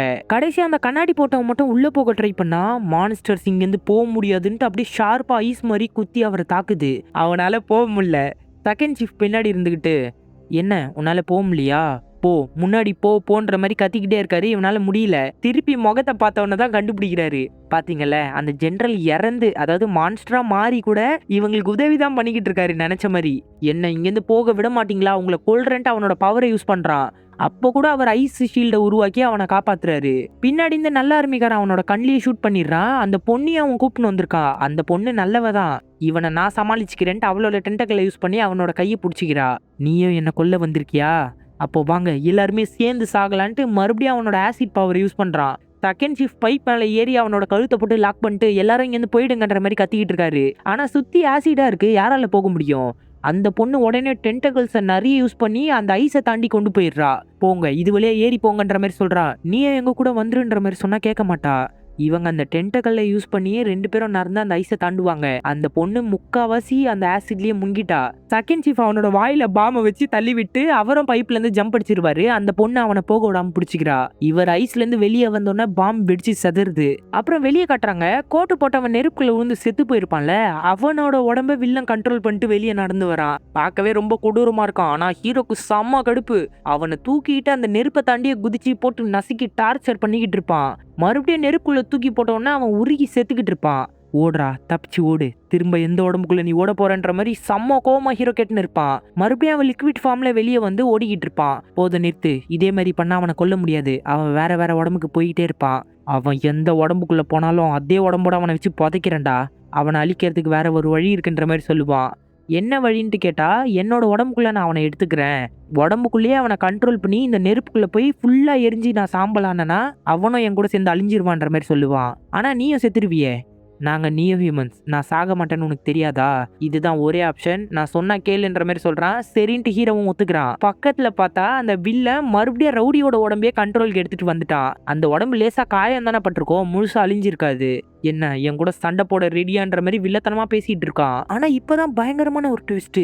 ரவுடி வில்லனை மறுபடியும் கண்ட்ரோல் பண்றான். உண்மையை சொல்லணும்னா ரவுடி செத்து போயே இருக்க மாட்டான். அவன் சாகிற தருவாயில இருக்கும்போது தான் வில்ல அவனை கண்ட்ரோல்ல எடுத்திருப்பான். இத்தனை நாள் அவனோட சுயநினைவை இவன் அடக்கி வச்சு ஆண்டுகிட்டு இருந்தான். திரும்ப வெளியே போயிட்டு உள்ள வந்ததுனால ரவுடியால அவனோட உடம்ப கண்ட்ரோல் பண்ண முடியுது. என்ன நடக்குது, என்னால் நகரவே முடியலன்ட்டு கீழே வந்து தவழ்ந்துகிட்டு இருப்பான். அப்ப இன்னும் அவன் உயிரோட தான் இருக்கான்ன்ற மாதிரி ஹீரோ ஆச்சரியப்படுறான். அவனோட உடம்ப கண்ட்ரோல் பண்ணி நெருப்புக்குள்ள கொண்டு போறான். போதும் நிறுத்து, நான் செத்தனா நீயும் செத்துருவேன், நீ வாழணும் தானே ஆசைப்பட்டேன்ட்டு வில்ல எவ்வளவோ சொல்லுவான். இருந்தாலும் ரவுடி அவனோட உடம்ப கண்ட்ரோல் பண்ணி நெருப்புக்குள்ள கொண்டு போய் முழுசா வில்லன் அவனை அழிஞ்சிடுறாங்க. இந்த பக்கம் அந்த பொண்ணு மயக்கத்துல இருந்து எந்திரிச்சு பயங்கரமா கத்திக்கிட்டு இருக்கா. ஃபாதர் அவரோட ஒய்ஃபை கூப்பிட்டுக்கிட்டு அங்கிருந்து ஒரு வண்டியில கிளம்பி போயிட்டாரு. அடுத்து ஹீரோனியை காட்டுறாங்க. அவ எங்க வந்திருக்கானா, அவளோட அண்ணனும் அவளும் இருந்த வீட்டுக்கு வந்திருக்காங்க. அங்க வந்து ரொம்ப சோகமா உட்காந்துக்கிட்டு இருப்பா. அவளோட மூக்குல இருந்து ரத்தம் ஊத்திக்கிட்டே இருக்கு. ஃபுல்லா இன்ஃபெக்ஷன் ஆயிட்டா. அப்ப அவங்க அண்ணன் பேசுறது தான் ரிப்பீட்டடா கேட்டுனே இருக்கு. போதும் நிறுத்தி, என் மூளைக்குள்ள கத்தாதன்ட்டு காதை பிடிச்சிட்டு துடிச்சுக்கிட்டு இருப்பா. திடீர்னு ஒரு அமைதி. அவளை சுத்தி ஒரு வெளிச்சம். அந்த ரூமே புதுசு மாதிரி மாறிடுச்சு. பக்கத்துல அவனோட அண்ணன் உட்காந்துக்கிட்டு இருக்கான். எங்க போயிட்ட நீ? உன்னை எவ்வளவு நேரம் நான் தேடிட்டு இருந்தேன் தெரியுமா? இன்னும் நீ என் மேல கோவமா தான் இருக்கேன்ற மாதிரி கேட்பான். இல்ல, நான் உன் மேல கோவமாவே இல்ல தெரியுமா, இது பொய்ன்னு எனக்கு நல்லாவே தெரியுது. ஆனா இது அப்படியே தொடர்ந்தா நல்லா இருக்கும்னு நினைக்கிறேன்ட்டு பயங்கரமா அழுதுகிட்டு இருப்பா. அண்ணங்காரன் தான் கட்டி பிடிச்சி சமாதானப்படுத்திக்கிட்டு இருக்கான். அப்புறம் ஹீரோனியை விட்ட இடத்துக்கே வந்து தேடி பாக்குறா. அவ தான் அந்த இடத்துல இல்லையே. நீ அவளோட இடத்துல இருந்திருந்தா எங்க போயிருப்ப?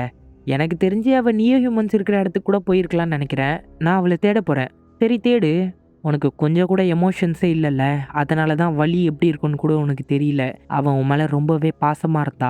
நான் அவளை முதல்ல கண்டுபிடிச்சிட்டேன்னா அவளை மனுஷியா மாற்றிடுவேன்ற மாதிரி சொல்லிட்டு ஹீரோ அங்கேருந்து கிளம்பி போயிடுறான். அண்ணங்காரன் அந்த ஃபோட்டோவை எடுத்து பார்த்து அவள் தங்கச்சி சொன்னதெல்லாம் யோசிச்சு பார்த்து சிரிக்க ட்ரை பண்ணுவான். அவனுக்கும் பாசம்லாம் இருக்கு, ஆனால் எமோஷன் தான் அவனால் சுத்தமாக காட்டவே முடியல. அப்புறம் பேக்கெட்டில் ஃபோட்டோ வச்சுட்டு அங்கேருந்து கிளம்பி போயிடுறான். இப்போ செகண்ட் சீஃபோட பாதுகாப்பில் தான் எல்லா மக்களும் ஒரு கட்டிடத்தில் சேஃபாக இருக்காங்க. அந்த மருந்து அந்த பொண்ணு கண்டினியூஸாக எடுக்கிறதுனால கொஞ்சம் கொஞ்சமாக குணமாகிட்டே வந்துகிட்டு இருக்கா. இதை செகண்ட் சீஃப் பார்த்துக்கிட்டு தான் இருக்காரு. அப்போ 2 சோல்ஜர்ஸ் வந்து ட்ரக்கு ஃபுல்லாக ஆட்கள் வந்துகிட்டு இருக்காங்கன்ற மாதிரி சொல்கிறாங்க. இவரும் கீழே இறங்கி போறாரு.